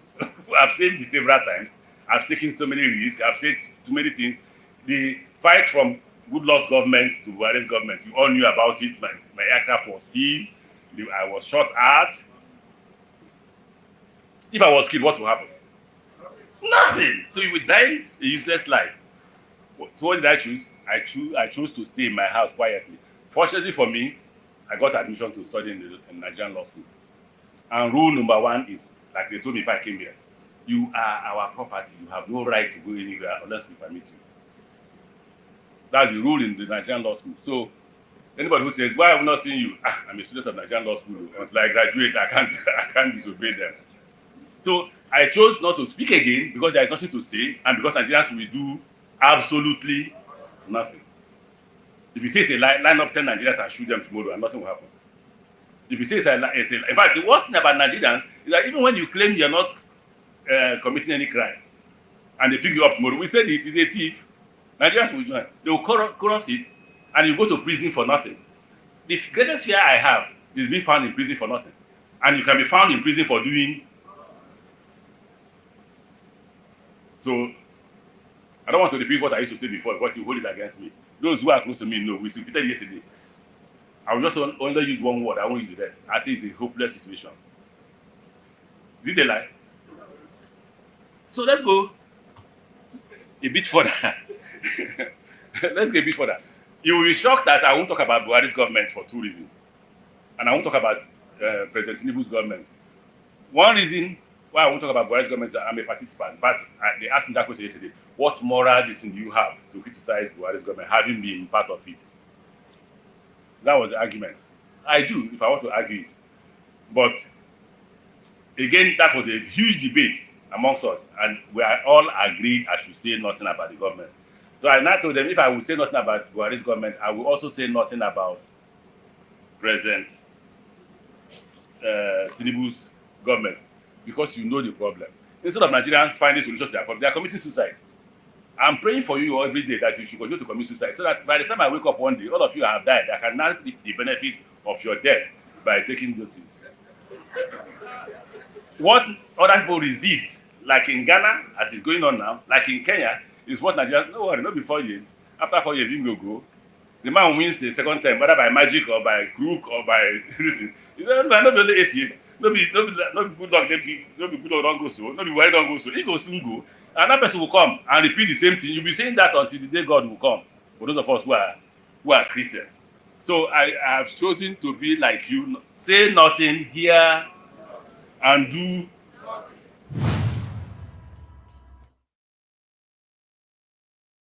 So, Oga KJ.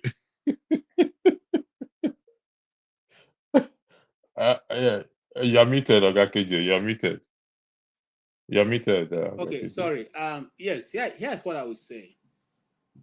A book you write today becomes history tomorrow, becomes a reference point for tomorrow. It does not matter whether anybody regards it as an academic, document or not. The truth of the matter is that whatever you put down as a document becomes a referral point tomorrow. Now, what I think Dele Farotimi have done is to open the curtains so that we all can look in. And I tell you, remember there's a lawyer called Eniefong. Eniefong is also one of the radicals who lawyers there. There are many more who I know who are also radical in nature, and they are all going to take to tearing down this veil that they will put over the Nigerian judicial system. And like Rotimi and Meji have said, the truth of the matter is that nobody does anything. But we cannot stop. We cannot stop to talk.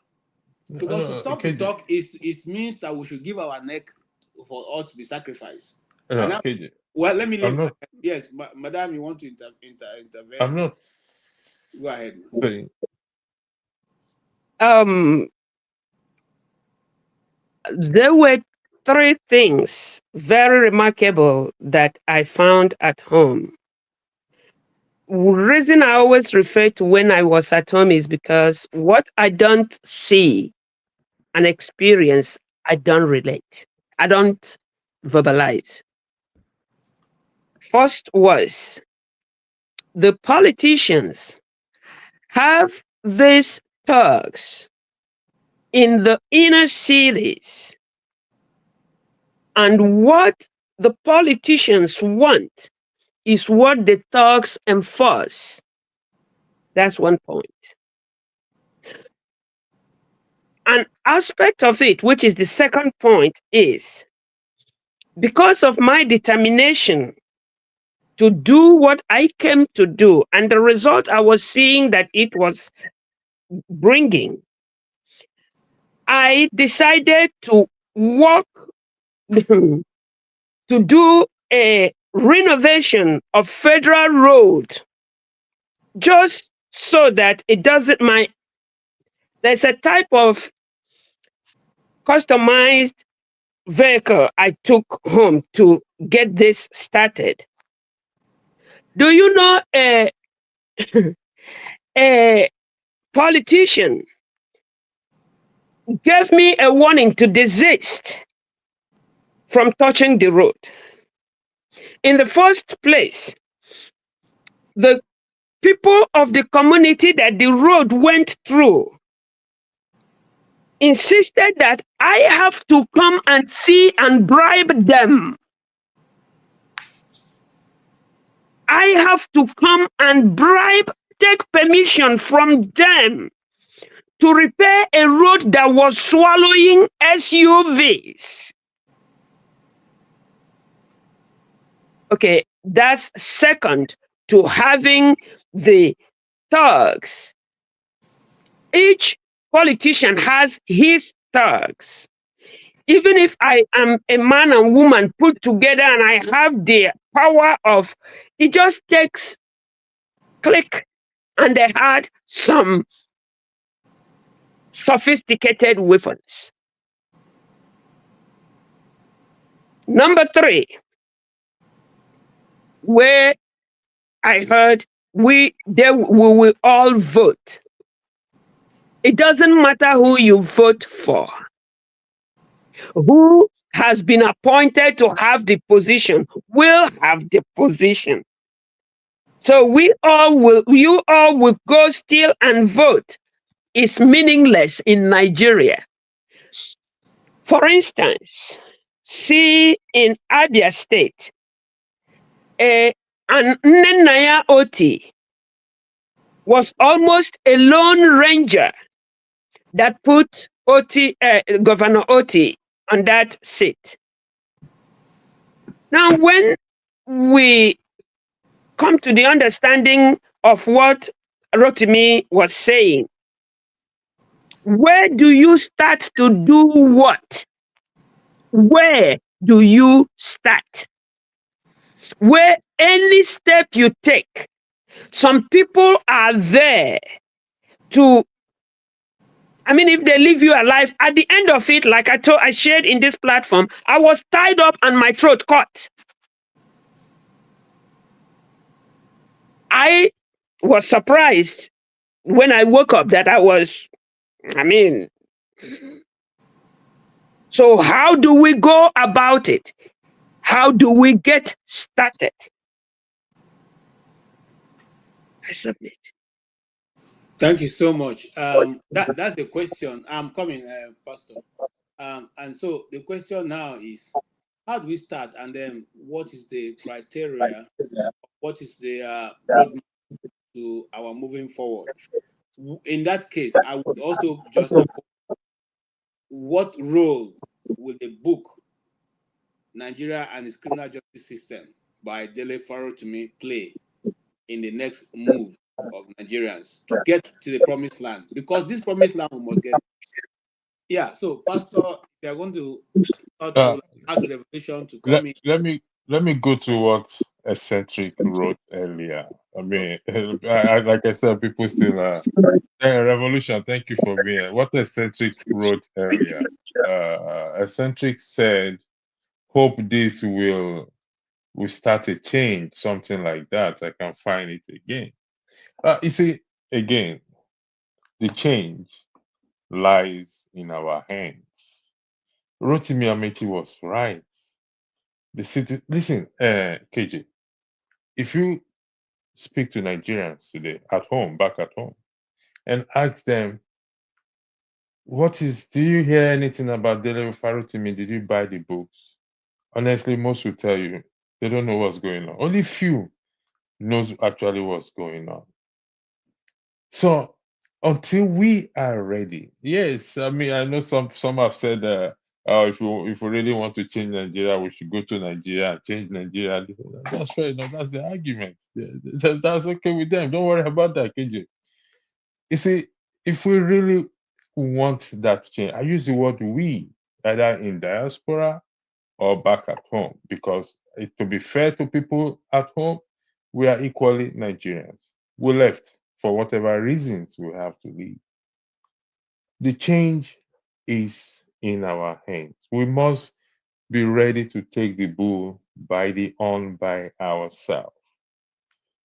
Dele Farotimi has exposed the corruption, the biases in the judicial system. Ezekome has done the same thing. Femi Falana does the same thing almost on a daily basis, and other prominent people as well too.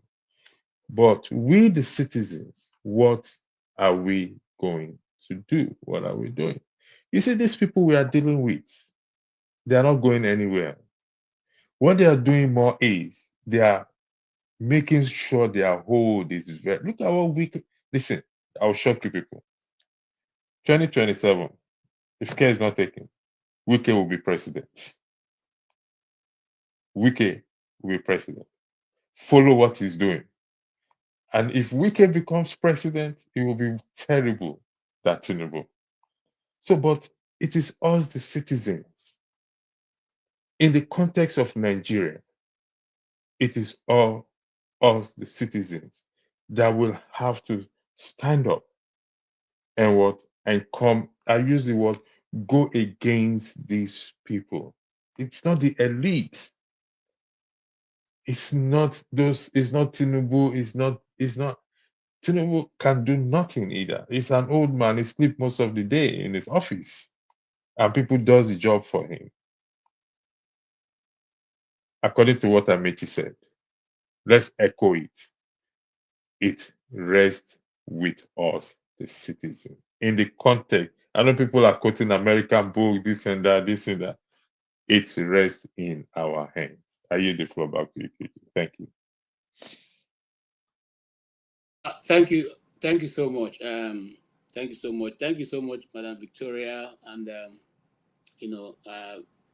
Electricity for the contribution. I will come to the revolution, my man. Good to see you.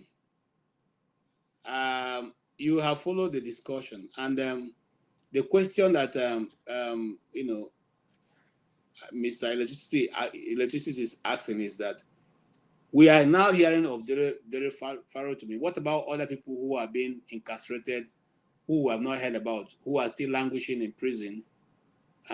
What will happen to them? And again, where do we go from here? Since Dele has written his book, of what help will this book be to us as Nigerians in helping us to move forward? Yes, sir. Yeah, good evening, madam. And good evening, gentlemen. Yes, sir. Yeah, you see, I was waiting for you guys until I fell asleep because I saw the notification earlier on, so I put it on. But sorry, I just fell asleep. So I woke up, I said, I hope you guys still there. Because it was so interesting topic. Now you asked me this question. What about the other people who have been there? Some they say they even stole very little thing. They have been there 4 or 5 years. Nobody even think of them. Let me give you a personal experience that happened about 35 years ago. I was just going home, Jeje. You know, Jeje, I was walking home. You understand? I went to do, at that time, I used to do job. I don't know what you know, if you know what they used to call job. I know what they call job. Yeah, you go cut job, you know, somewhere for building site or something like that. So where we take how we used to do that time, just because maybe they no laugh us for the area where we live. We go carry one dirty clothes for back, come wear the good one. Maybe for no say you go do dirty job. So when you finish, you go transfer the dirty one inside your nylon bag, come wear the normal cloth, they come home peacefully. That was around which side though? We lived in Satellite Town. So Ijegun, they for the back, whether you know those areas, they were developed. That time it was a slump, but people lived there. Bros, as I just come out like this to enter our side, can't see them all. Young boys like me that time. Hey, come here, waiting home for back there. I say na dirty cloth. Okay, when I go do something, you can't remove that one, make you disguise, make them know say na you.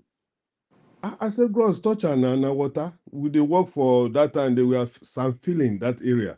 So that place is like walking in, if they do foundation there, you know. So we they walk inside water there now. Before we go, they pour the concrete to dry inside the water side. Before I even tell them, say I even thought saying a dirty cloth they there, hot slap. Hot one, power. Fear panic me. Say, oh boy. You ask me, say where they come from. I say I go walk. I they come home, waiting day back now the dirty clothes where I take walk day inside. I open and I that slap land me. I days off straight. I don't even feel open the bag again. One time you say make you settle and make you go. No come begin they talk where you they come from or here. Settle and make you go. Do you know that money where they pay me? That small change where they pay for my hand. Now they collect for me. I come work out they go. I just they cry, they work out, they go. All the struggle, why I struggle that day. So you can understand that kind of life. And the next year, now, from that time to the other year, now I say, if I no come on for this country, make I die. You understand? And the reason we say if they carry you reach station that time, my brother, case change you. Case, in fact, a revolution, God bless you. If they manage carry you there, you know, settle there, carry issue station, case change. So they go, I gave what I had, what I worked, and went home. So make I come for the question where you see Dele them, upon say Dele them be big boys, so guys will be say they know them. Then if you know they reach like that, I don't know his status, but these are known guys who go feed the talk. See what they do them, they ridicule them so that all this they are doing, okay, now be senior boys. Make we show you example so that people like us, small time I can change my name from Revolution again. Say, oh boy, maybe they don't begin look at people. Oh. I can't hear that bros where they talk that time.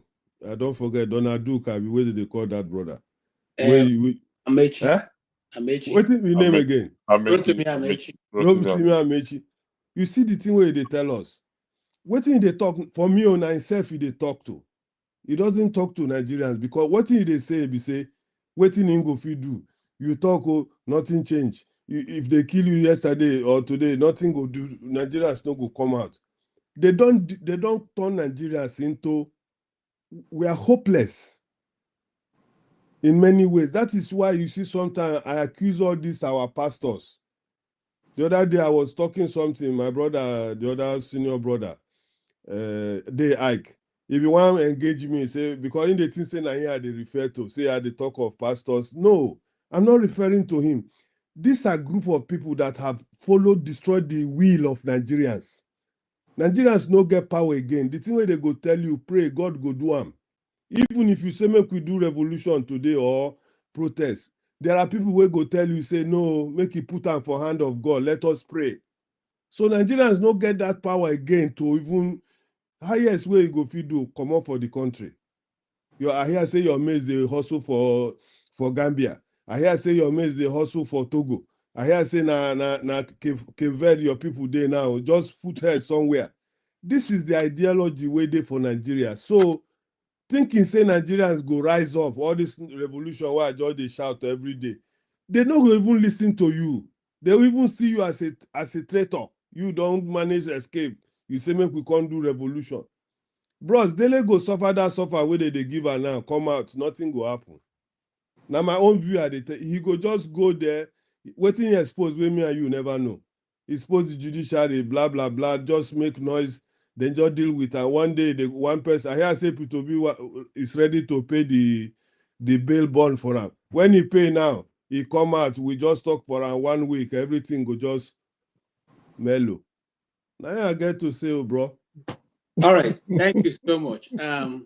There's a Chinese proverb that says, "Kill the chicken to scare the monkeys." That is what they are doing to Dele right now. You see, the more they show him the power of force, which is what I said, the judicial system is skewed against the ordinary Nigerian. It is manipulated by the politicians and the well-to-do in the society. The ordinary Nigerians are the ones that suffer the consequence or otherwise of the law. Now, in this sense, Dele Farotimi, they are going to use every power available to them. I couldn't show the picture, but I wanted to show you the picture of Ekiti State Governor bowing down before this so-called Alpha Babalola. Alpha Babalola, I praise him for what he has done for the people of Ekiti. But a person, an individual cannot be a government and cannot be a country either. And when the justice system of a nation is skewed to respond to only the powerful, then we have no country. Irrespective of whether the person is from my own tribe or another.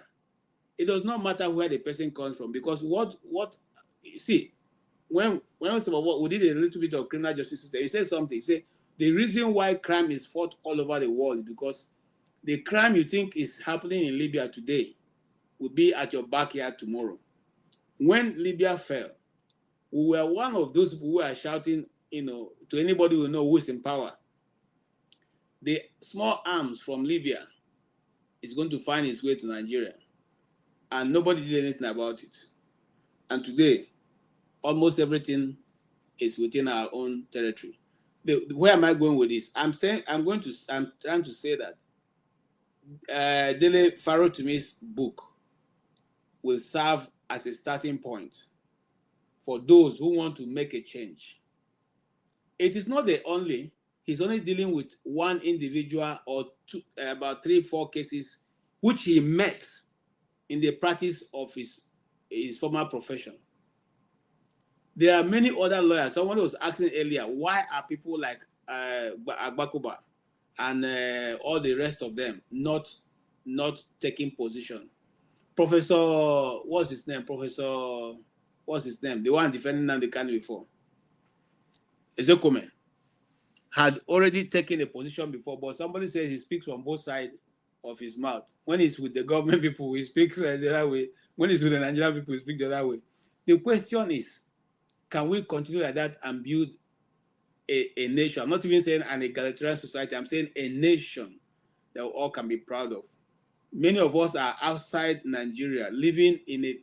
Listen, one of the things that really shocks me as a person, and I must confess, is that you come to America, they're willing to give you an opportunity in their legal system to go against their own laws without being prejudiced. Okay? And then in our own country, our people cannot get justice, and somebody comes to defend it. Does it make sense? You are in a strange land, and the people are saying, you know what? This is injustice to you. I can't allow it to pass. Seek redress. And when you win your case, you are recompensated for whatever is done, injustice done to you. Then why can't we, as people who have head, be able to do that for our own people, to develop our own society in a way that we too can be a referral point? Doesn't it make sense? Yeah, Pastor Andrew. KJ, let's draw our attention back. As a good journalist, you've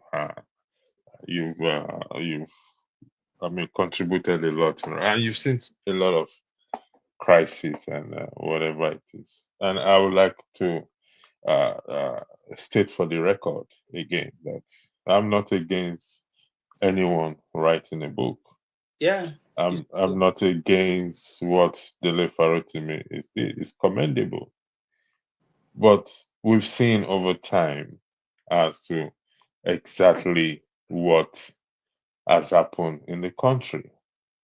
And many today, we've experienced the same thing.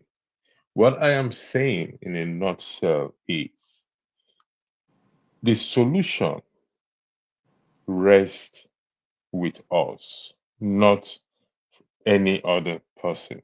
For example, let's say what happened to Dele Farotimi now. We all, particularly those back at home, rise up and say, you know what? Enough is enough. We need to stop this thing and revolt. Then we will start to see that change happening. But like Revolution said, in the next couple of days and weeks, is the wind is going to blow it away. It will be the same story all over, and we're tired of the same story. So, what are we going to do? The citizens, it rests particularly those back at home, but we're also part of it. I don't agree that Nigerians are powerless. No, we are not powerless. Yes, the situation over time has made us feel that way. And that is why I keep saying not supporting Peter B again. Reason being that he has that opportunity to ginger the people to rise against this either elite or because the youth, everyone was, even the educated, everyone was ready at that time to lay down their life. Everyone, or most were ready to lay down their life to see a change in the country. But he allowed, in my view, he allowed that opportunity to slip by him. And for us to get our opportunity again, I don't know if that will happen. Thank you. Okay, thank you. I like to just make a comment toward that before I welcome Adama to the panel. Listen, there was a place in the Bible. You know how Deborah came to become a leader in Israel? Well, because the king at that time lacked the momentum. Okay? And he couldn't go to war. He wasn't able to lead the people because he was not that kind of man. He didn't have the disposition to lead the war. And so when it was time, and even though Deborah was a prophet and said, look, God has given you this city, go. He said, if you won't go with me, I won't go. I said, okay, I'll come with you, but God is going to give the victory to someone else, to a woman. And if you remember, Sarah was, killed by a woman. So, but yeah, what I'm trying to say is this. Sometimes people have different disposition. As for Mr. Peter Obi, I don't think that in this world is going to be able to do what you're thinking. However, what my own answer to that would be that Nigerians themselves, because Peter Obi is over 50 years old, so he himself is on the other side. People, the revolution happening in Burkina Faso, in Mali, and Niger are led by younger people.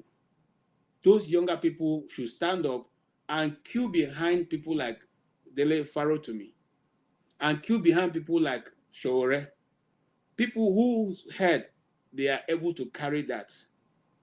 And then we can change the system, after which we decide who should lead us. But that's my own thinking. This is my own thinking. But I'll leave Adama to make her input. Adama, welcome to the wonderful, this evening we're having a very deep conversation with the justice system, that's been killed against the Nigerian people. The justice system has been arranged such a way that it belongs to the highest bidder. And so I want to ask you, you followed the discussion so far. What's your view? Good evening, everyone. This is my view. My view is this. I am happy that you said something that makes sense. Dele Farrow to me is like is someone that opened, oh, like, they say, a can of worm of our judicial system for us to know what is going on and is not working. As far as my opinion is, as a Nigerian born here in America, Nigeria is not working. It's not working. Let's say it the way it is. I had a question for electricity. His words are not encouraging. He says something that whenever he goes home, he adjusts to whatever the insecurity is back home. And if he, who is in the diaspora, can come into the Nigerian setting and adjust to whatever insecurity is going on, what do you expect of the citizens living there on a daily basis to do in regards of their this thing? Change starts from each and every one of us on this platform, including me. If you want a better Nigeria, your act and the way. I always say something, diasporas are part of the problem we have in Nigeria. Some people on this platform, if you put them in the position that the government and president is, they will be worse than those people back home. Because you know why? We frown at change. Nigeria doesn't like orderliness. Say it the way it is. He came now and he said, Dele Farotimi is this thing, book and everything. First, let me start by saying, do you know what it takes to write a book? One. Two, do you know what it takes to have a publisher publish your book? Two. Three, Dele Farotimi's book will not change the price of rice. We are not asking for it to change the price of rice. Nothing is going to change the price of. If Peter Obi did not change the price of rice, why would Dele Farotimi change the price of rice? The conversation we are having is the injustice. If someone could happen to someone who has been in the position of law and order, it could happen to any one of us on this platform. So my question for electricity specifically is, what do you expect from the citizen? And when you say the citizen, give me specific of the changes, because we are product of our environment. And trust me, Nigerians are not ready for change. They are not. Say it the way it is.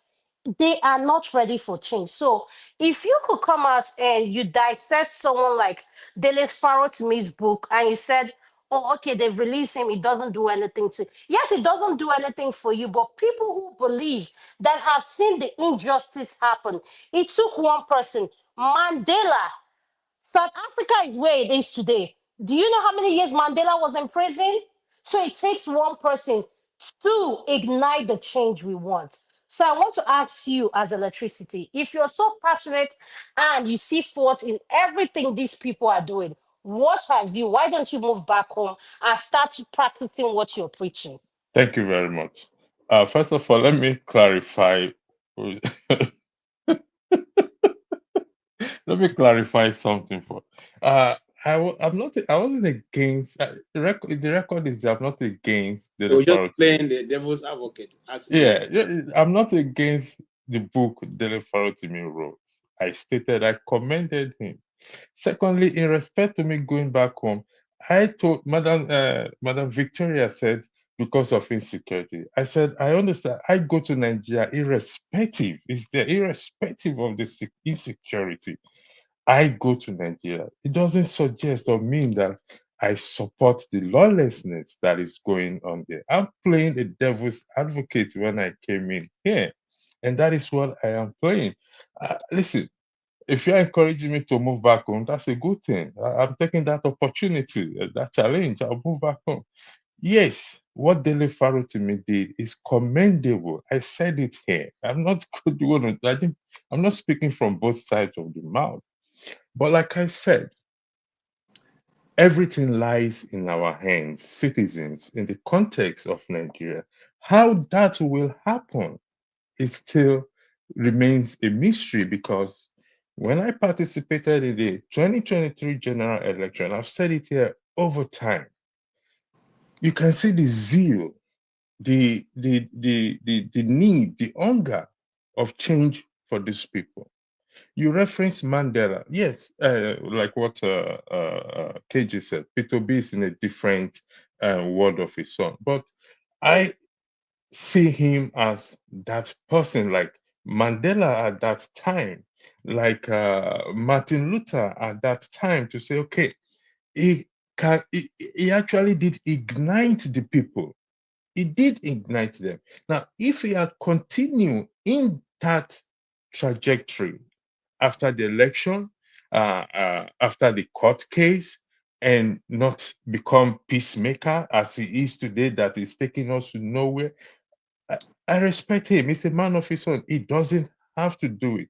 But what I'm saying is, if you've taken a course to say, okay, I'm not desperate, quote and unquote, I'm not desperate to be president, but I'm desperate to see Nigeria change. Those are his words. People, the youth were willing to die at that time. And even what his name, Kenneth Okano, it was same Dele Farotimi that said that P2B has been able to raise enough army that are ready to lay down their life for the truth. Again, clarification. I'm not against his book. I know it's not easy writing a book. He said he wrote it for 7 years. Even to write a description itself is a challenge for me. I know what it is to write. I didn't condemn his book. I didn't condemn his person either. I only said Dele Farotimi is one individual, but the entire nation, irrespective, for us, the citizens, to see, to come together, to find a common ground. In fact, we have two common grounds now. One, electricity. Two, the injustice is a common ground for every one of us that we can follow and say, you know what, enough is enough. If I perish, let me perish. I hope I've been able to answer your question and clarify the confusion that came out of what I said. Thank you. All right, thank you so much, Electricity. Yes, Revolution. And Ed, if you are hearing me, if you put on your camera, I'll bring you in. This is a camera on episode. You can see we're seeing our beautiful sister, Dama, also. All right, let's go on. Yeah, Revolution, go ahead, please. Yeah, thank you, Electricity, for saying, to remind me again, you know.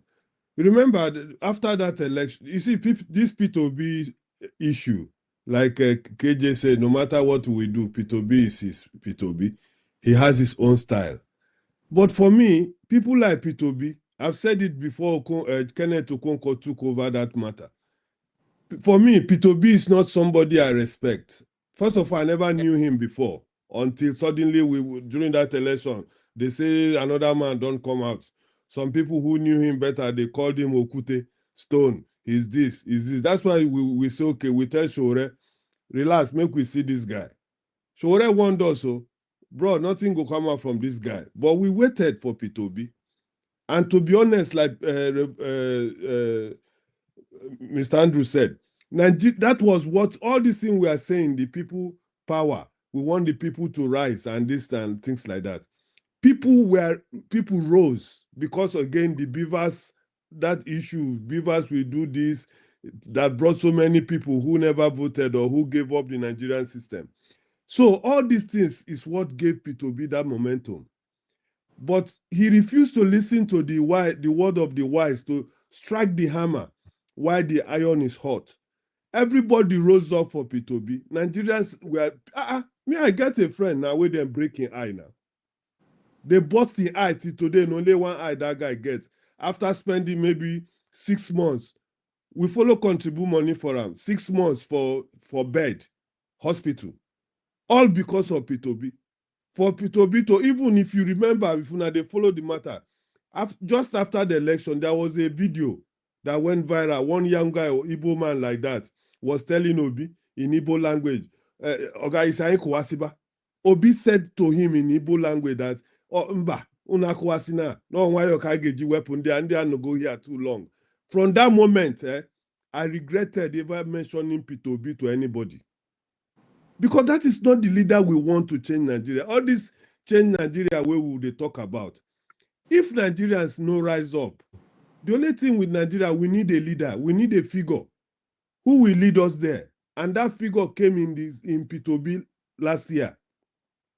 Unfortunately, P2B, like Shore warned us so that time, say, this guy is part of these people. He will not fight his people. Maybe and P2B said it clearly. we are living in a system, and part of these people is a criminal system. My mission is to change it. But he won't change it because he could have changed it when that election happened, and he knew he won it. Nigerians voted for him. But that cowardice where you see your comment section full of Nigerians are cowards, that is what he made us to be more coward, gone. Because he was a leader we thought would change and fight. He didn't do it.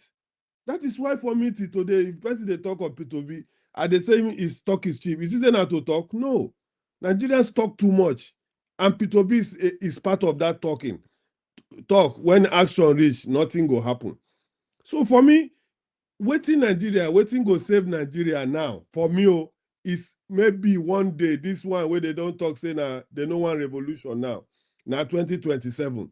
Maybe before that time, maybe somebody again like this, Dele Farotimi, I pray so much he will use this momentum, the day where they go leave him, create another, you know what I mean? Because so many Nigerians backed him now. I hope, say he go take an advantage of this thing where he do now, make him try to come into the politics proper, because Nigeria need a figure. We not go fit fight for ourselves. We need that figure where go carry us like Moses, like Mandela. We go there behind them, so they go with the form. We cannot do it on our own. Nigerians are ready to rise. Not let the guns of these people now hold Nigeria down. Thank you. Thank you so much. And I will, for what you have said, I'll pivot back to what like we said here. Corruption and bribery. Corruption is endemic in Nigeria's criminal justice system. The police officers, judges, and other legal professionals are often paid to overlook crimes or to extradite legal proceedings, to facilitate legal proceedings or in favor or against an individual.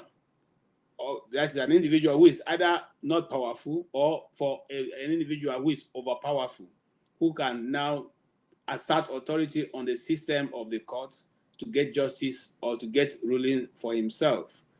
This corruption not only skews the justice system, but also perpetuates inequality, as the poor are often unable to bribe their way out of judicial trouble. Is that a true statement? If it's a true statement that the poor is constantly the one under the hand of the, that is, when it gets to the poor, the Lady Justice will pull down her veil and look to be sure that the person she wants to pronounce judgment on is a poor person. When it gets to people like Yahaya Bello, he will put it back and then not see anybody. Is that a true comment? Yes, I see. Adam, I'll come to you. I see, Pastor, you're raising your hand. Yes, that is a true. You see, they said justice is blind. Justice, you see, they blindfolded him. That means he mustn't see the rich. The justice must not see the Let's poor. have her blindfold on. But Always when had he has just. the rich, she can see. It will peep and say. It's just the same thing in the Bible. I know some people don't like us to reference Bible here. When a rich man comes into the church, they welcome the rich man. And when the poor man comes, they ask him to go and sit at the back. That is the same injustice we see in the church setting as well too. It's just a public announcement, since Adama has challenged me for me to go to Nigeria. I will be going to Nigeria, and I will be setting up my own campaign team in that. So, and I hope, Adama, you will come in and support me morally in every shape and form, given to the challenge you throw to me openly in the public space. I love to take challenge. On the other side, I still have hope, regardless of whatever is going on in Nigeria. Yes, things are bad, terribly bad. And I think Fabi will be here on Sunday. It's already there, talking about the sinking ship of Nigeria, beyond Dele Farotimi, which I did also in my broadcast yesterday, beyond Dele Farotimi versus Afe Babalola. I've not given up. Yes, it appears there is no light at the end of the tunnel.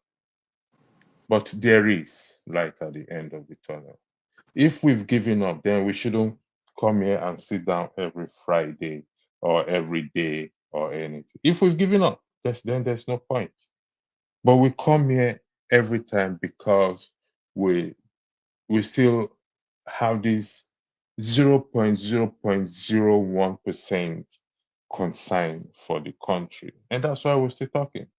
And we'll continue to talk with the hope that it will inspire people. And somebody will pick it up one day. Maybe it could even be Adama that will lead the protest, the revolution for us. She will lead the revolution for us. Because it's women now we need that will lead it. The men have done enough, and most of the men are fucked up. Sorry for my language, they've messed up. And so we'll give the baton to Sister Dama to lead that revolution for us. Thank you, KJ, for having me here. Thank you. Yeah, thank you very much. Thank you. Adama, before we come to Ed, you were putting up your hand. Yeah, Ed, welcome to the show. Well, in regards to what Electricity said, this is what he still didn't answer my question. What do you expect people back home to do? And in regards to you starting your campaign, no, I won't support you. And Adama is not leading anything. I'm very comfortable where I am. Please. I'm not willing to. Nigeria will not happen to me, please. If you're willing to die for Nigeria, that is your own cup of tea. I am not willing to. So at the end of the day, all I'm saying to you is give credit. You just said it started with Mandela. It starts with one person. The revolution says something that Peter Obi doesn't have the guts it takes to clean up the corrupt system that he is part of the problem he created. We are seeing Dele Farotimi now, and you come out, people like you come out, you downsize his upload, even though you don't think you're doing so. You said, what is he going to do? Change the price of rice or whatever. And we come here every week to talk about him. Yes, someone like me that likes talking is like a talk show, a radio. When you get into your car, there's something called SM radio. You pick the channel you want to listen to. That's what this platform is like. You listen to something because it helps you get to wherever destination you're getting to. Does not mean that I want to be a radio person now. So in me, I have my opinion about Nigeria, what I have my opinion about Nigeria. But what I am saying to you is, for you that feel that Dele Farotimi, his book will not change the price of rice, you've never written a book, which is okay. We all acknowledge that. If you start whatever this thing you want to start back home, congratulations to you. But all I'm saying, if you can make a statement and say, I am able to adjust when I go to Nigeria, and the citizens who live there are the product of the environment they live every day. You see light. I'm able to talk to you because I have lights and you can see my face. But they are ready to, they adapt in whatever situation. So my question to you now, Electricity, tell me what's your plan? If I'm to put you in a position of lead us as Electricity on this platform, what is the 3 things you would change and you expect the citizens to do? Thank you. Okay. Are you giving me the floor? Or? No. All right. No. Because I'm ready to. I think Adama came purposely for me today. And I'm ready for her. No, I'm leaving it because I have things, I have patience. No. I can't because when you see Uncle KJ is someone that I respect, sir. Sorry, sir, for interjecting. We need to be careful, and that's why people at the comment section are attacking you because you make it seem like there's something Revolution said. Listen to what he said. He said one of his friends lost his eyesight because of how much he believed in P2B. It takes one person. Dele Farotimi has ignited something about our justice system. I have Dele, the book he wrote, he's talking about. I said, Babalola, I finished the book. Everything he wrote on that book is what is displaying right now on our justice system. So maybe if you take our time and read that book, it will help you understand why he's echoing the justice system. Thank you, sir. Good night. Thank you very much. Sorry, KJ, I got to leave. Again, I would like to state. Please, before you go. Before she leaves. Hold on. And Thank you. Imautundi Bona say I'm proud of you, and I say Idimuko. I don't mean Dimuko. Thank you, ma. Thank you. KJ, please. Yes, KJ, go ahead, please. electricity. Please KJ. take your You time to see, clarify, people, you think I'm rubbishing Delegawas. Maybe you're not listening to me very well. Let me repeat myself again. And I said, it's on record again. I commend his writing book. And when I said what we changed, not necessarily referencing to him, is things that have happened over time. What we change, it takes the citizens, that is you and I, Nigerians in general, doesn't matter where we are, to change things. Many of Dele Farotimi have come and gone, and many will come after him. But if That we statement you made let me right there, finish can you now, listen to I didn't. yourself? Wait, Okay. no electricity. Many will I come didn't. and go. For the I didn't. fact we don't recognize that we Oh, have a goodness changed me. president that is different from what's the length of the eye. Yes, we have people in cell, in prison, who cannot stand up for bail, like Dele Farotimi, or speak, have someone to echo their voice, but it takes one person. And Okay. he is that voice. So until you recognize that, people will keep attacking you on the comment section. Uncle KJ and Okay. Dale, what's up? It's okay for people to attack me. I'm okay for that. I can stand it. I can take the heat. Okay, no, let me And help for you. which I am entitled to my. Go Let ahead. Go let ahead. me come in. Electricity. And for those who do not understand, what electricity is doing is what we do when we come to interview people. You take the opposite side so I can have a robust discussion. You ask the question that people who are not necessarily supporting the view, the general view, want to ask. So right from the beginning, he said he's going to take the opposite view and then just ask those questions that may be in the mind of few. Because we have seen people who have come here and said whatever these people are doing, in fact, they condemned Dele Farotimi outrightly. And they said that all he was doing, was not right. So what electricity is simply doing is to ask those questions and then let us provide the answer. Not necessarily because he does not support. Who will not support Dele Farotimi? What I you're doing? don't. I So don't let's understand, leave it and KJ. move on. It's great. No, just give me 1 second. Because I've got to. You see, this is why we don't get any. Even let's, for argument's sake, I don't support Dele Farotimi. It is my right not to if I don't want to. After all, there are people who support Tinubu, and there are people who support whatever. And this platform is dedicated to take everybody's opinion. So I don't have to go with the general opinion or general consensus. If I do that, then I don't have my own say. I should be able to disagree and should be able to disagree with me. I am not running him, his book, or running anything down. I'm only taking a devil's advocate position.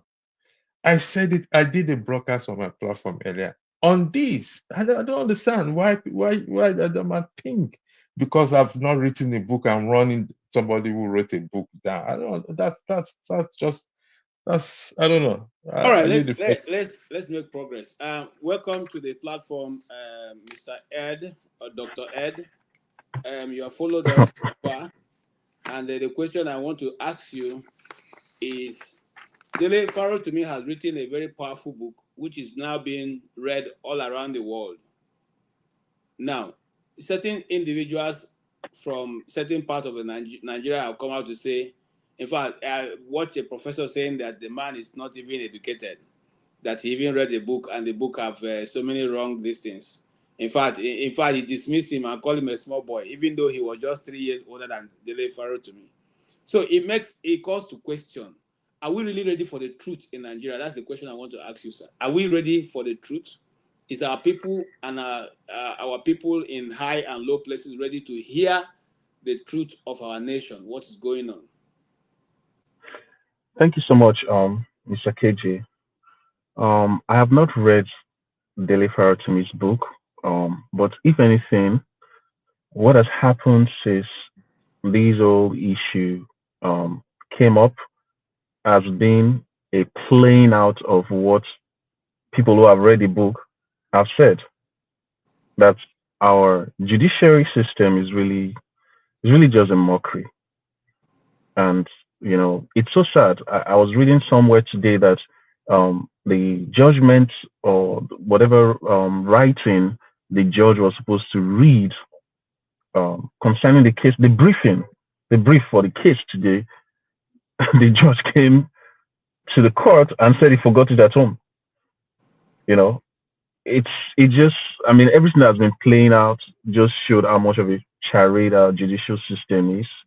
The fact that this guy was bundled and transported across state lines to be prosecuted, a lot of other things, whether prosecuting in the states, under the state or the federal that came up, it just shows how, I mean, it's like they just played into what he wanted them to play out.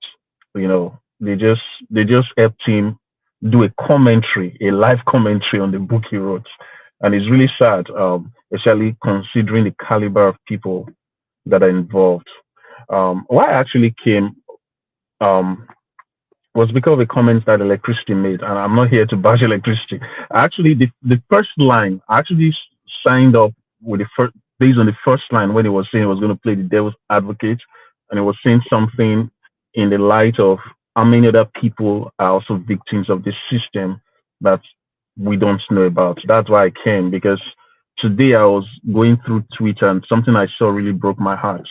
I don't know if anyone here has heard about this lady called Rhoda Jatau. Obviously, nobody has heard about her. So this lady, we all know about Deborah Yakubu, the young woman that was killed by her classmates in the north. So when that happens, Rhoda Jatau, who is a Christian from Bauchi, I think she either sent that WhatsApp message about the incident to people, and then they got the authorities. In Nigeria, we operate a two-tiered judiciary system where there is the secular laws in the 1999 Constitution, and then there is ISBA. These people took this woman up, and she was tried and sent to prison somewhere in Bauchi for sending a WhatsApp message, lending a voice to our fellow Christian, Deborah Yakubu. What really pains me in all of this is that I didn't get to hear about this from any Nigerian source. I actually learned about this from advocacy groups in America, Netherlands, Britain, and elsewhere who fight for Christians who are persecuted all around the world. And it really pains me because, we hear people say a lot of things about pastors speaking out against evil. I, for one, I'm not really a fan of pastors getting political, but this was something that was personal. This was as the constituency of most of our pastors. We have, there was a time growing up where we would hear things like, oh, Christians, we need big platforms. We have some of the biggest platforms in the whole of Africa, and none of our pastors could even at least raise a prayer point. At least I never heard this thing from any of these major platforms. And it made my heart really sink that it was not. Sorry, a call actually came. Can you guys hear me? Okay, yeah. So that it was people from outside the country who spoke for this woman. And it's really sad because it still goes back to Electricity's point about why was this woman's issue. I'm not trying to take anything away.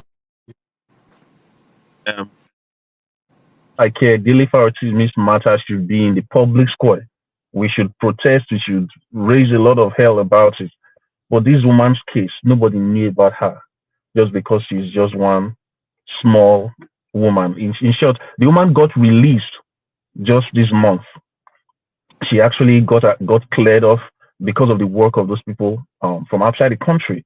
And she's spending her Christmas today in an undisclosed location. Mr. KG, I think this is something that should interest you. Look up this woman, Rhoda Jatau. It's really sad. I know Rhoda Jatau's story. I'm a member of International and also very connected with the Christian world, so I know her story. Okay. I have her Great. picture, and Great. I maybe next time we'll talk about her story. I have a good level of her story, and I have a lot of Cool. stories because I did a lot of work in that area. And what Letitia said is very correct. There are many, and that's why I played the video where Shehu Sani was telling the president to his face. Sorry, KJ, please, can I go backstage, please? Yes, please. Okay. All right. Thank you, sir. Thank you, sir. There are many people who are languishing in Nigerian prisons. Yes. So attentions we are calling on the government. It's not only the issue of Dele Farotimi. It's though Dele Farotimi is the wind that have come to expose the nakedness of the chicken. So what if I were government and if I were those who are advising government, I would say to them, just let this man go, because what is going to come out of it, you guys may not be able to hold it. Because every other person who is a social media individual should go on research. And whatever you can lay your hands on, bring it to play in the media. You see, the problem, although Ed have gone, but I'll still say this, the problem is this. There's a blanket censoring of the media in Nigeria. And so much so that they only pay attention to what they want to hear. Just this afternoon, I was saying to myself, why is that the Nigerian media only reports about the big man thing? The big man is only what they talk about. Those who stole our money is only what they talk about. Meanwhile, in places, I'll give you an example. There's a Christmas carol that was going on in a primary school in America. And the little girl took her role so well that it became a national discourse on places like Fox News and other media. What are we doing? Reporting the same people who are stealing us dry. Whenever they are going somewhere, you see the way the media was following and running after Yahaya Bello, who stole your money or who is accused to have stolen your money and he's going to court. People are going to bow down to greet him. What are we doing? What are we doing? You know, and you see, and I don't want to be a prophet of anything. I'm just simply saying that what Dele Farotimi have done is what many big lawyers in Nigeria refuse to do, even though they know the corruption that is embedded in the system. It is a corruption that is embedded in the system that make people like, that madman in FCT to go build houses for judges. And get it right. Don't think he's building these houses for nothing. He's looking at 2027. That's why his eyes are. His eyes are looking at 2027 to get ready to make sure that it is who he says should win, will win. He's after Madam Kingibe. He wants to unseat her at all costs. So we should wake up. When there's a reason for us to wake up, let's wake up and speak the truth. Okay, and I will move really fast. There's another. I don't know if we should watch it or just go ahead and have more discussion. I think KJ. I don't know if Revolution has something to say. Yeah, Revolution, please go ahead. Okay, before I wanted to weigh in into something. So okay. KJ, thank you, Andrew. You see, when you people say all these things you are saying, Ed said his own, but what we are saying in Nigeria, look at this weekend now you are talking about. He's trying to come into the power, for example, or people are still thinking it's him. These are the type of Nigerians that many Nigerians, we don't like him. We want a change. We want people who we feel for Nigeria to come in. But don't forget the system have to be removed.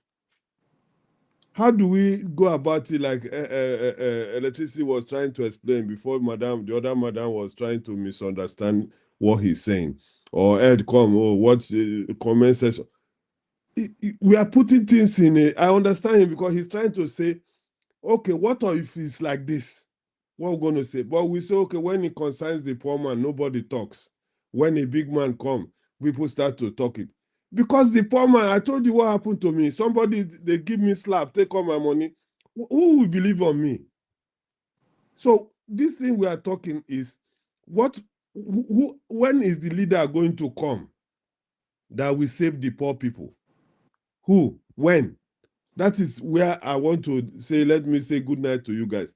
Nothing will happen until we find a leader that will secure and release the poor people from the shackles of all these people who put us down.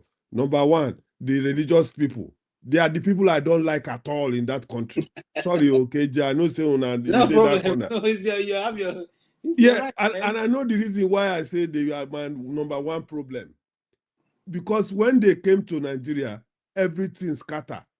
They took away that power that we have and gave us believe in God, God go do am.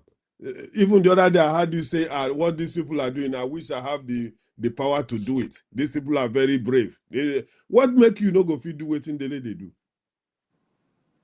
So make I tell you good night. I dey listen, but I want to go and do something. Thank you. Let me highlight, KJ. Let me highlight again what Eccentric said. Hope it served as a catalyst for change. I'm looking for something on the podcast I did that reflects what Eccentric said, and I've been misquoted. That people are trying to divert the attention, turning it into a pastor thing that spoiled Nigeria or whatever, preacher things that spoil. If you know you want to talk, come on board, come and talk. Nobody is stopping you. Also, I did say that we come here every day to talk because we still, you see, that also was taken out of context. We are not going to stop talking. Me, I won't stop talking. We come here every day to talk. It's because we still have this small, very little concern for the country. It was taken out of context to be suggesting that, oh, we're wasting our time here talking. I don't know whether people, it's just that they've just developed biased mind towards me. We will come here every time. Listen, I told you in private that I wasn't going to, I was actually recording on my private, on my own platform. And when I saw that you were alone, I said, no, I can't leave my brother alone. Let me come here and join you because there's a conspiracy. I'm saying it openly now, even in the comment section. I can dissect it. Conspiracy going on, and it's unfortunate that someone also is joining the conspiracy. I'm very unfortunate. That is the game. We will continue to come here every day to talk, and that is what I meant. That yes, people say we talk. We will continue to talk. If that is our role to do, then we will do. But it was taken out of context, suggesting that I'm suggesting that people come here waste their time to talk. It's very sad and pathetic that we can go so low and not understand what I am trying to say. It's not easy writing a book. It's just unfortunate. If they want to talk about the pastor's issue, let's talk about it. I mean, it's nobody holds 100% knowledge of anything. We condemning pastor. Let's take a look at the mirrors ourselves. Thank you so much. I will. Let's go to open source, inside source, and hear Professor Chidi Kalu. He has a point to make. For the states, the only when it did lapse, based on this analysis now, it lapsed not later than 1967. Okay. The only law, the only territory in Nigeria in respect of which it is arguable that is applicable is Abuja, because it's a federal territory. Right. And I say arguable. I could dispose of that, but it's not necessary for this particular purpose. But as a source of criminal law, it does not exist in Ekiti. Interesting. And Chief Afed Babalola himself was involved in a 2021 case in which the Supreme Court decided a similar principle. The case of CIL against Ekiti. What's CIL? It's the name of a company. No, company, okay. Yes?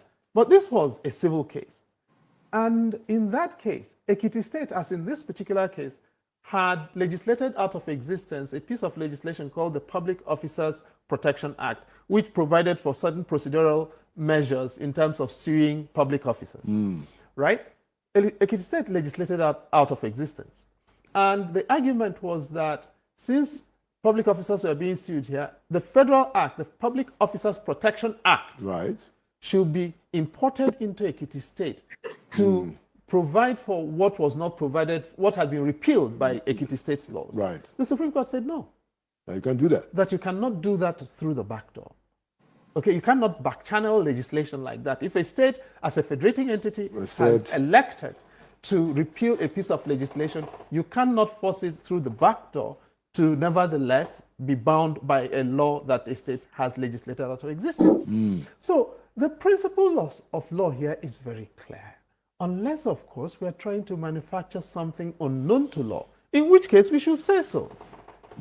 It's interesting, this journey that you've taken us through, because I mean, I'm sitting down here trying to make a sense of the fact, as you have articulated, that criminal defamation is actually no longer in the books. And even Chibafe's petition referenced that, police action. And it's quite, I mean, it's very worrying, for some of us to have to even imagine that in a country where we pride ourselves as free citizens, a country that we are no longer enslaved subjects, we are no longer colonial subjects, that the very idea of retaining that kind of a law, which had a colonial mandate, they brought the law just so they can harass our nationalities and stuff like that. But to now find out that, in fact, Ekiti State in particular has actually ended I mean, it's no longer extant. That is what the situation is. And, indeed, in 2021 as well, wasn't it? The Supreme Court took time in a decision that it issued in 2021 to provide the history of Justice Ogumumiju. Supreme Court Justice Ogumumiju provided the history in great detail of the evolution of the criminal defamation laws globally, in colonial history. Right. And, she starts by saying it is an invention, an innovation in Star Chamber. The Star Chamber was a paid and bought for tribunal in late medieval England that was notorious for arbitrariness, for everything that a justice delivery forum was not supposed to be. And it was meant to be beholden to the sovereign and to be a place where basically, enemies of the sovereign, real and imagined, were humiliated and defenestrated. That's basically what it was. And to think that at this time, and if I could go further and say that in most of the Commonwealth, to be fair to the facts, it's been eliminated. That the criminal defamation no longer exists. And the African Court on Human and People's Rights about 1 decade ago also eliminated it and actually said it does not exist in Konate's case.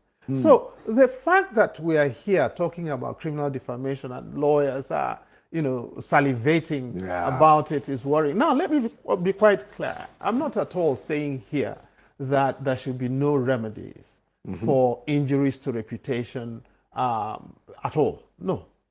Not at all, particularly reputations that have been earned through rightly earned through hard work and investment over time. Not at all. But those remedies exist in civil law. Absolutely. The tort of defamation is very clear, and it can be slander, which is where it is oral and publication is oral and not in writing, or it can be libel, where the publication is in writing or more permanent forms of omission. And for those, you've got remedies in civil law. But you see, this is where the problem arises. And for me, I've got to be fairly upfront about this. There's got to be generational responsibility, because our seniors in this vocation have made a mess of the legal process. Why are we having all these byways that are shameful? Because we've created a legal process that they themselves cannot get justice in. If you go to sue for defamation now, it's a very important point. You could be in court for another 50 years, right?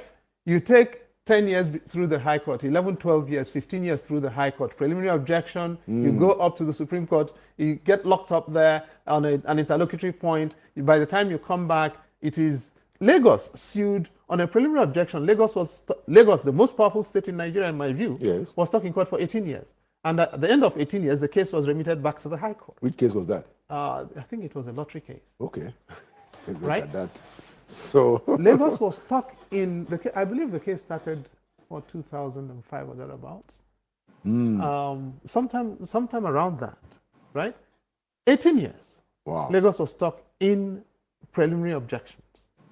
Now, our seniors in this vocation made a lot of money and a lot of them from stringing out the process of litigation and making the process of litigation inaccessible to all but a few people. Now, in the twilight of their years, in the winter of their years, they find that they cannot get that same process. Cannot deliver justice to them. Cannot give them justice. And so they have to now browbeat. They have to manufacture things that are not in the law. This is my theory. And I think this is what is happening. And it seems to now amount to punishing Dele Farotimi even before a court can hear his argument. Look, I cannot understand how anyone can look at this in good conscience and call it law. What is happening in Dele's case? By all means, hold him accountable. Absolutely. I'm not going to hold brief for anyone on this particular matter, okay? But every rule that can be breached has been breached with impunity. And mind you, the context is what? That Dele, it is claimed, has made allegations about judicial corruption, which are supposedly false. Okay? This is the arcana of the issue. This is the gist of the issue. True. And in order to do this, we are showing that there is judicial corruption. It's incredible. How do you do that? I've had to have all kinds of contestation with my lawyer friends. Okay, that's what I wanted us to get to, so that we all can hear it from a professor of law, who himself not only a professor of law, but also has lectured, teaches law. You see, what the conclusion of Dele's book is that in the Nigerian legal system, there is corruption at almost every level. And what we have seen now is the same corruption which he has talked about through the police, through the court system, magistrate court, high court, and other courts around Nigeria.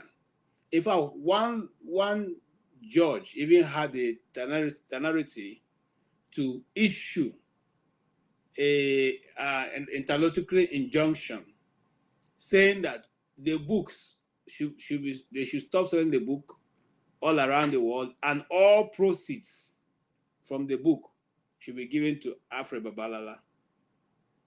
My dear brothers, and sisters, if you allow me to use that term here, how much idiocy, I'll use that word, can this person be?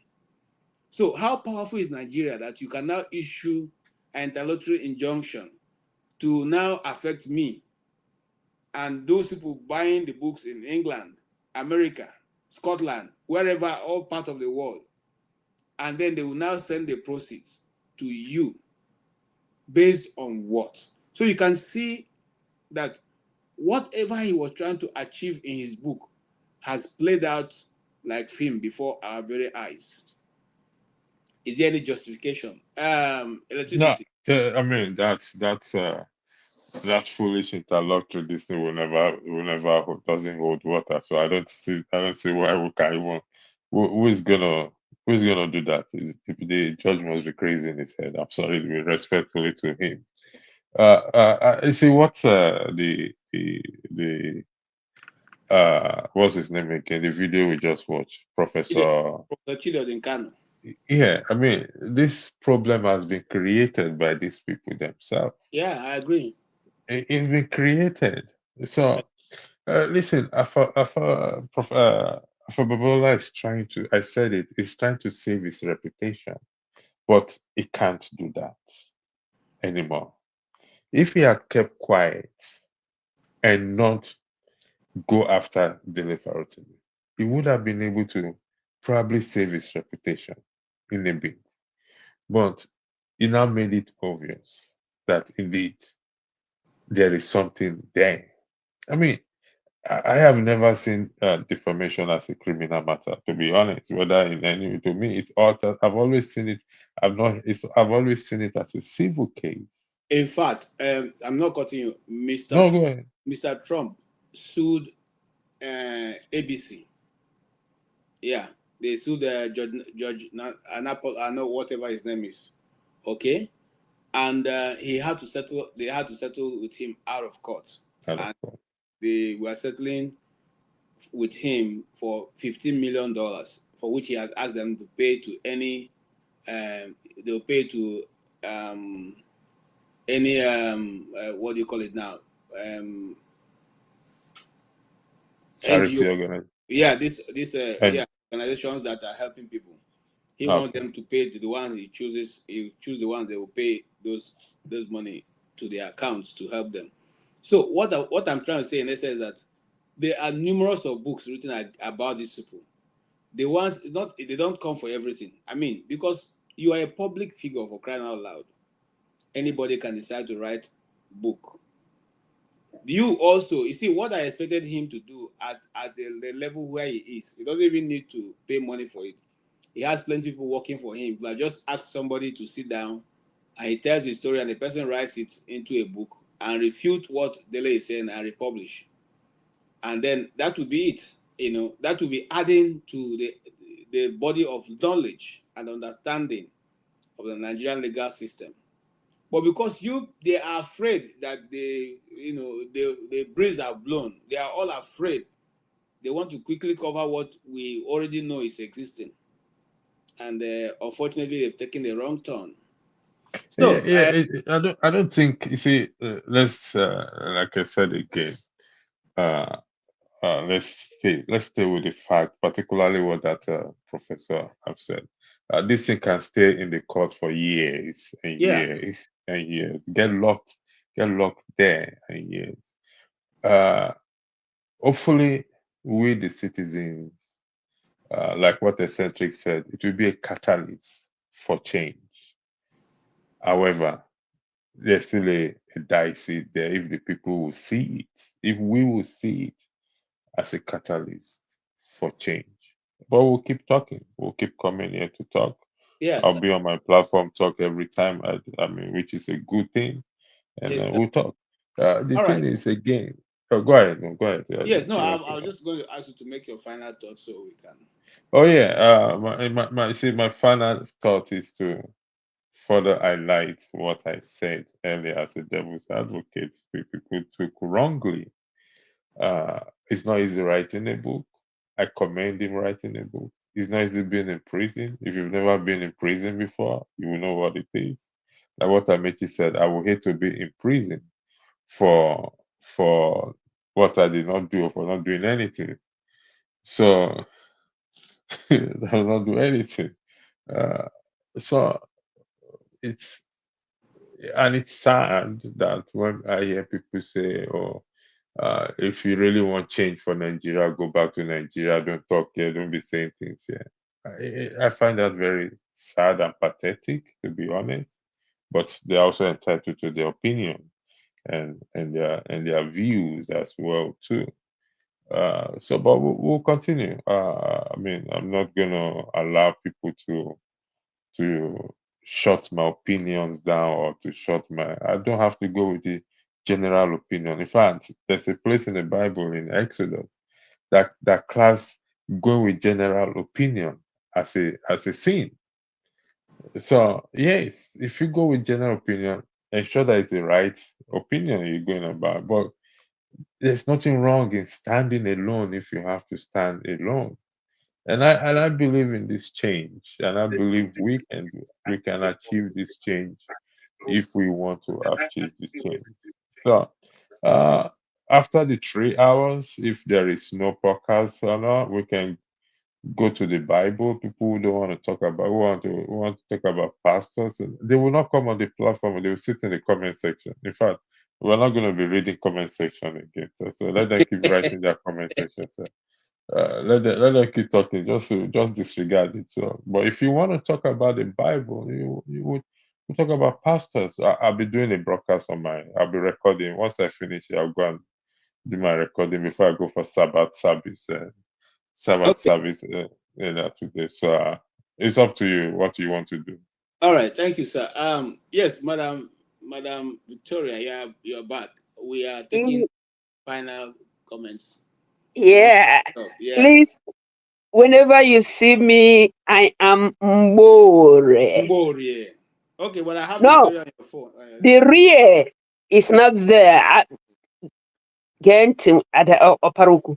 Okay. Mbore. Mbore. Yes. Okay. You know, in Igbo language, especially where you and I come from, the old Bende, that something re means it came to fruition. It came to actualization or manifestation, however you want to put it. Yeah. Now, yes, that name Mbore is always in other areas pronounced Mbore, I understand. which is towards the Orie market there. Yeah. But yours But is in my area, it is pronounced Mbore. And I took it a little bit where I want it to be. Mgbe mgbalị gị niile na-ere, ọ wụ ugbu a bụ Mbore. I understand you. Bam. Now, because I believe there's something in your name, especially your first name. I believe that too. Yeah. Now, I thank you, and I thank Oyikoro, and I thank everybody who are in the comment section and everywhere else. You, the erudites, will say all protocols.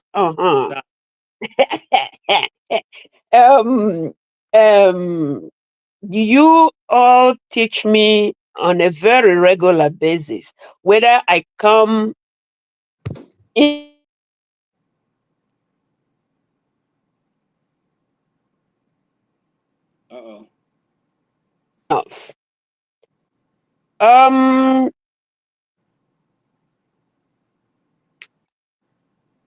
What we experience and what keeps us from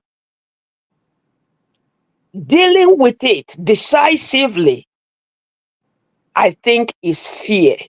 And that fear is real. Some people who are not as old as I am, my mother used to say, I know you are the oldest. Is there any other thing we can talk about? Okay, yeah. Other than you're being the oldest, do you have any other point? So, and I used to say, Mama, because everybody is running away from being old, I am old. Yeah. And I have its advantages from all angles. So,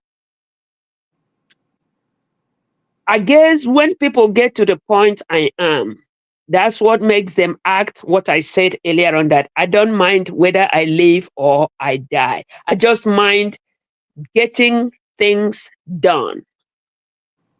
Some may physically get it done. Some may get it done.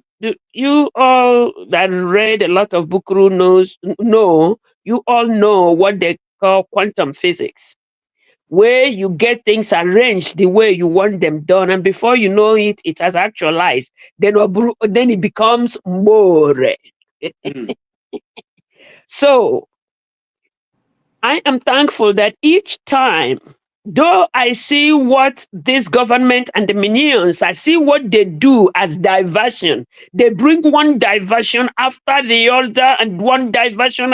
And as we get immersed in that poto, they are doing us, they're doing a number on us. Yes.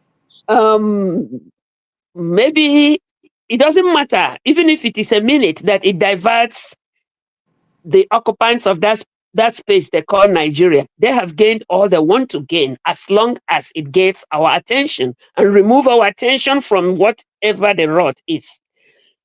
But we still learn, because we learn every day. Whatever implementation, however we implement it, we all need to learn from all forms of, all ramification of learning. So, Oyinkoro, You made your point. I used to encourage whoever is around me, please cuss me out. Reproach me. Because when you do, it gives me the sin to stand myself and say, if what the reproach is substantiated, take care of something, woman. And if it is not, why will it bother you? Somebody offered their opinion, which are very right to. And a beautiful, wonderful man I worked with in America who thinks I am worth anything, but he doesn't know he was forever. He said to me, Victoria, don't explain anything to nobody because your friends don't need that explanation and your enemies, you can never convince them. So why do you explain? I think I'll take this last thing you said. I will Yeah. really take it at heart, not to explain and your No. enemy. No. But on the other hand, you've not said anything for me to reproach you or whatever. You've not said anything for I'm me not to. talking at you. I'm just saying, Okay. however you feel about what comments they were making. Oh yeah. And whatever, because we are human beings. That's true. There are sometimes even me. When I say even me, from my youth, I was taught with physical handling to not react to nothing. If I cry when I'm beat, I will be beat more. I laugh about it because it should be laughed at. And if I laugh scornfully, I hurt me. I just laugh to make it lighter and to say I went past that and it's past. So, but that's when I say even me, and I mean it. Even as I had started from early days to learn and acquire myself to not taking anything wrongly, people still get to that point where I remind myself, hey, boy, is that where you want to go? And so, my dear, no, you didn't in any way. No, you did not. No, you didn't. I'm just saying we encourage each other. My children encourage me. My grandchildren, great grandchildren, they encourage me. My great grandchild confronted me 2 weeks ago and said, I don't know how to say ABC.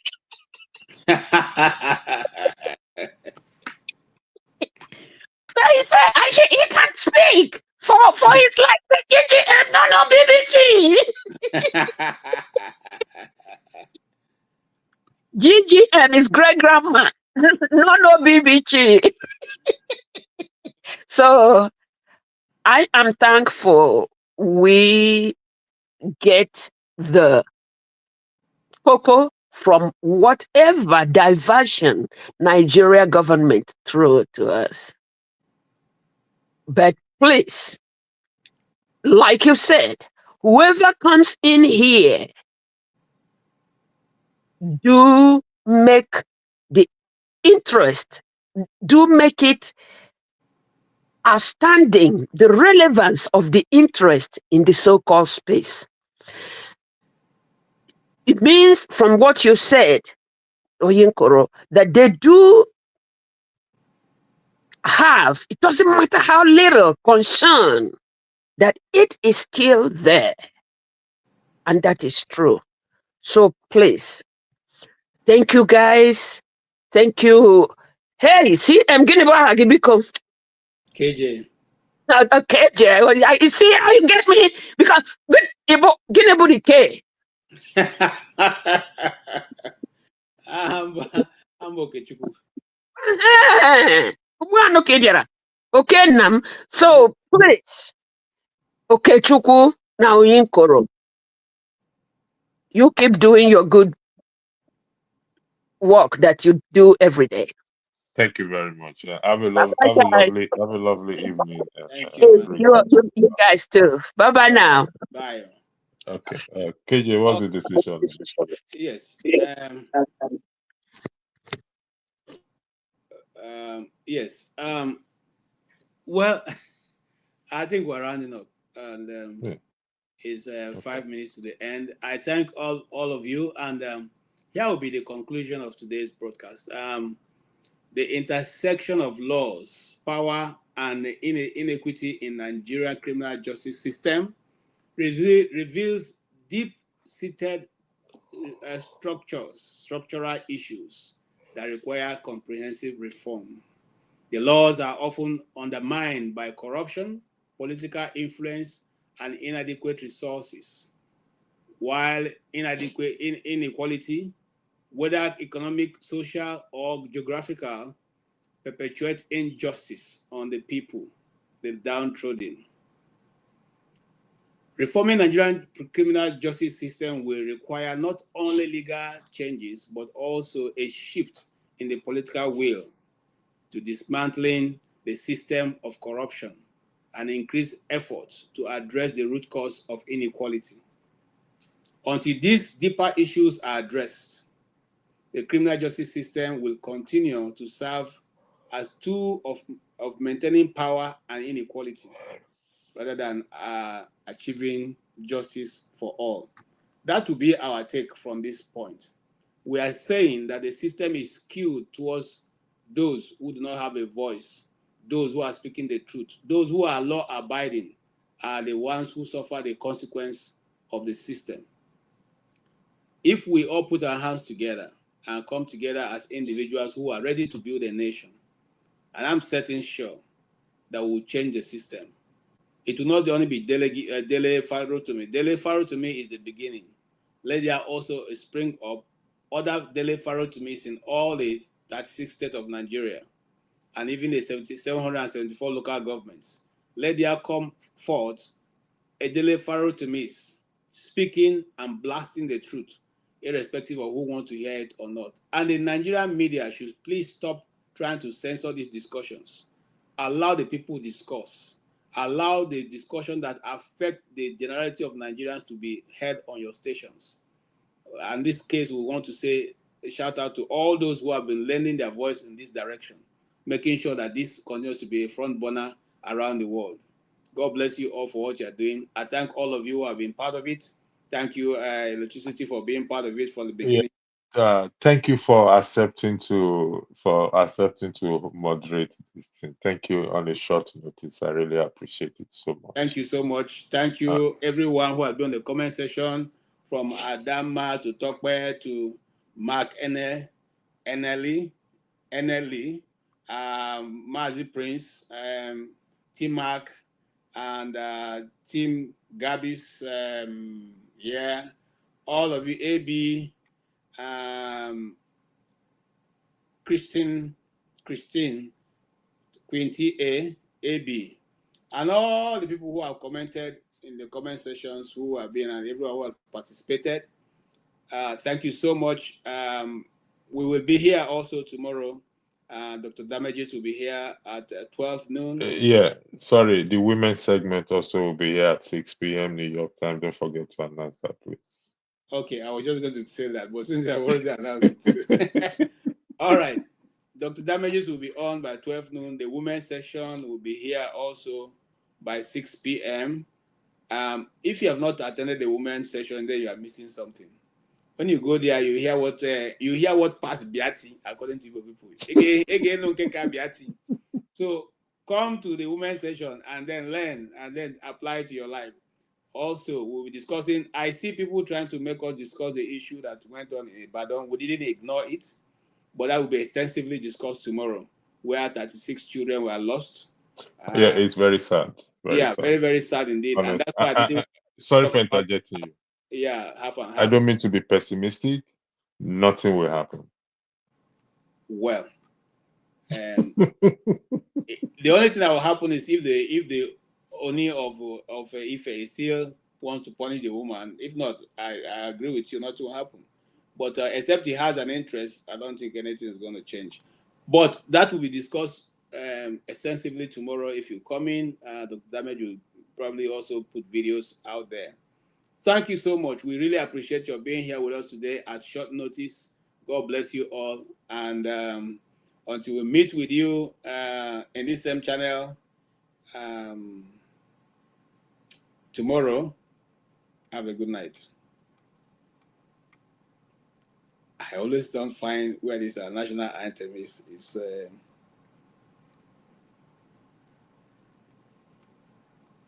always runs away.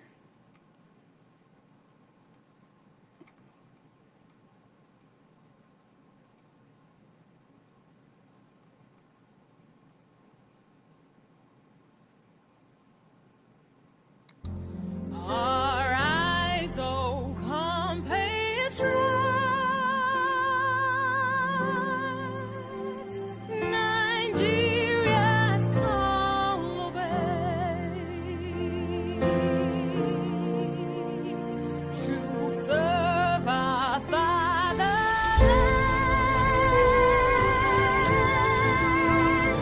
with love and strength and faith. Our heroes past shall never be in vain. To serve with heart and might, one nation bound in freedom, peace and unity. Hey, that's so. Oh yeah. Arise, O compatriots, Nigeria call obey, to serve our fatherland with love and strength and faith. The labor of our heroes past shall never be in vain. To serve with heart and might, one nation bound in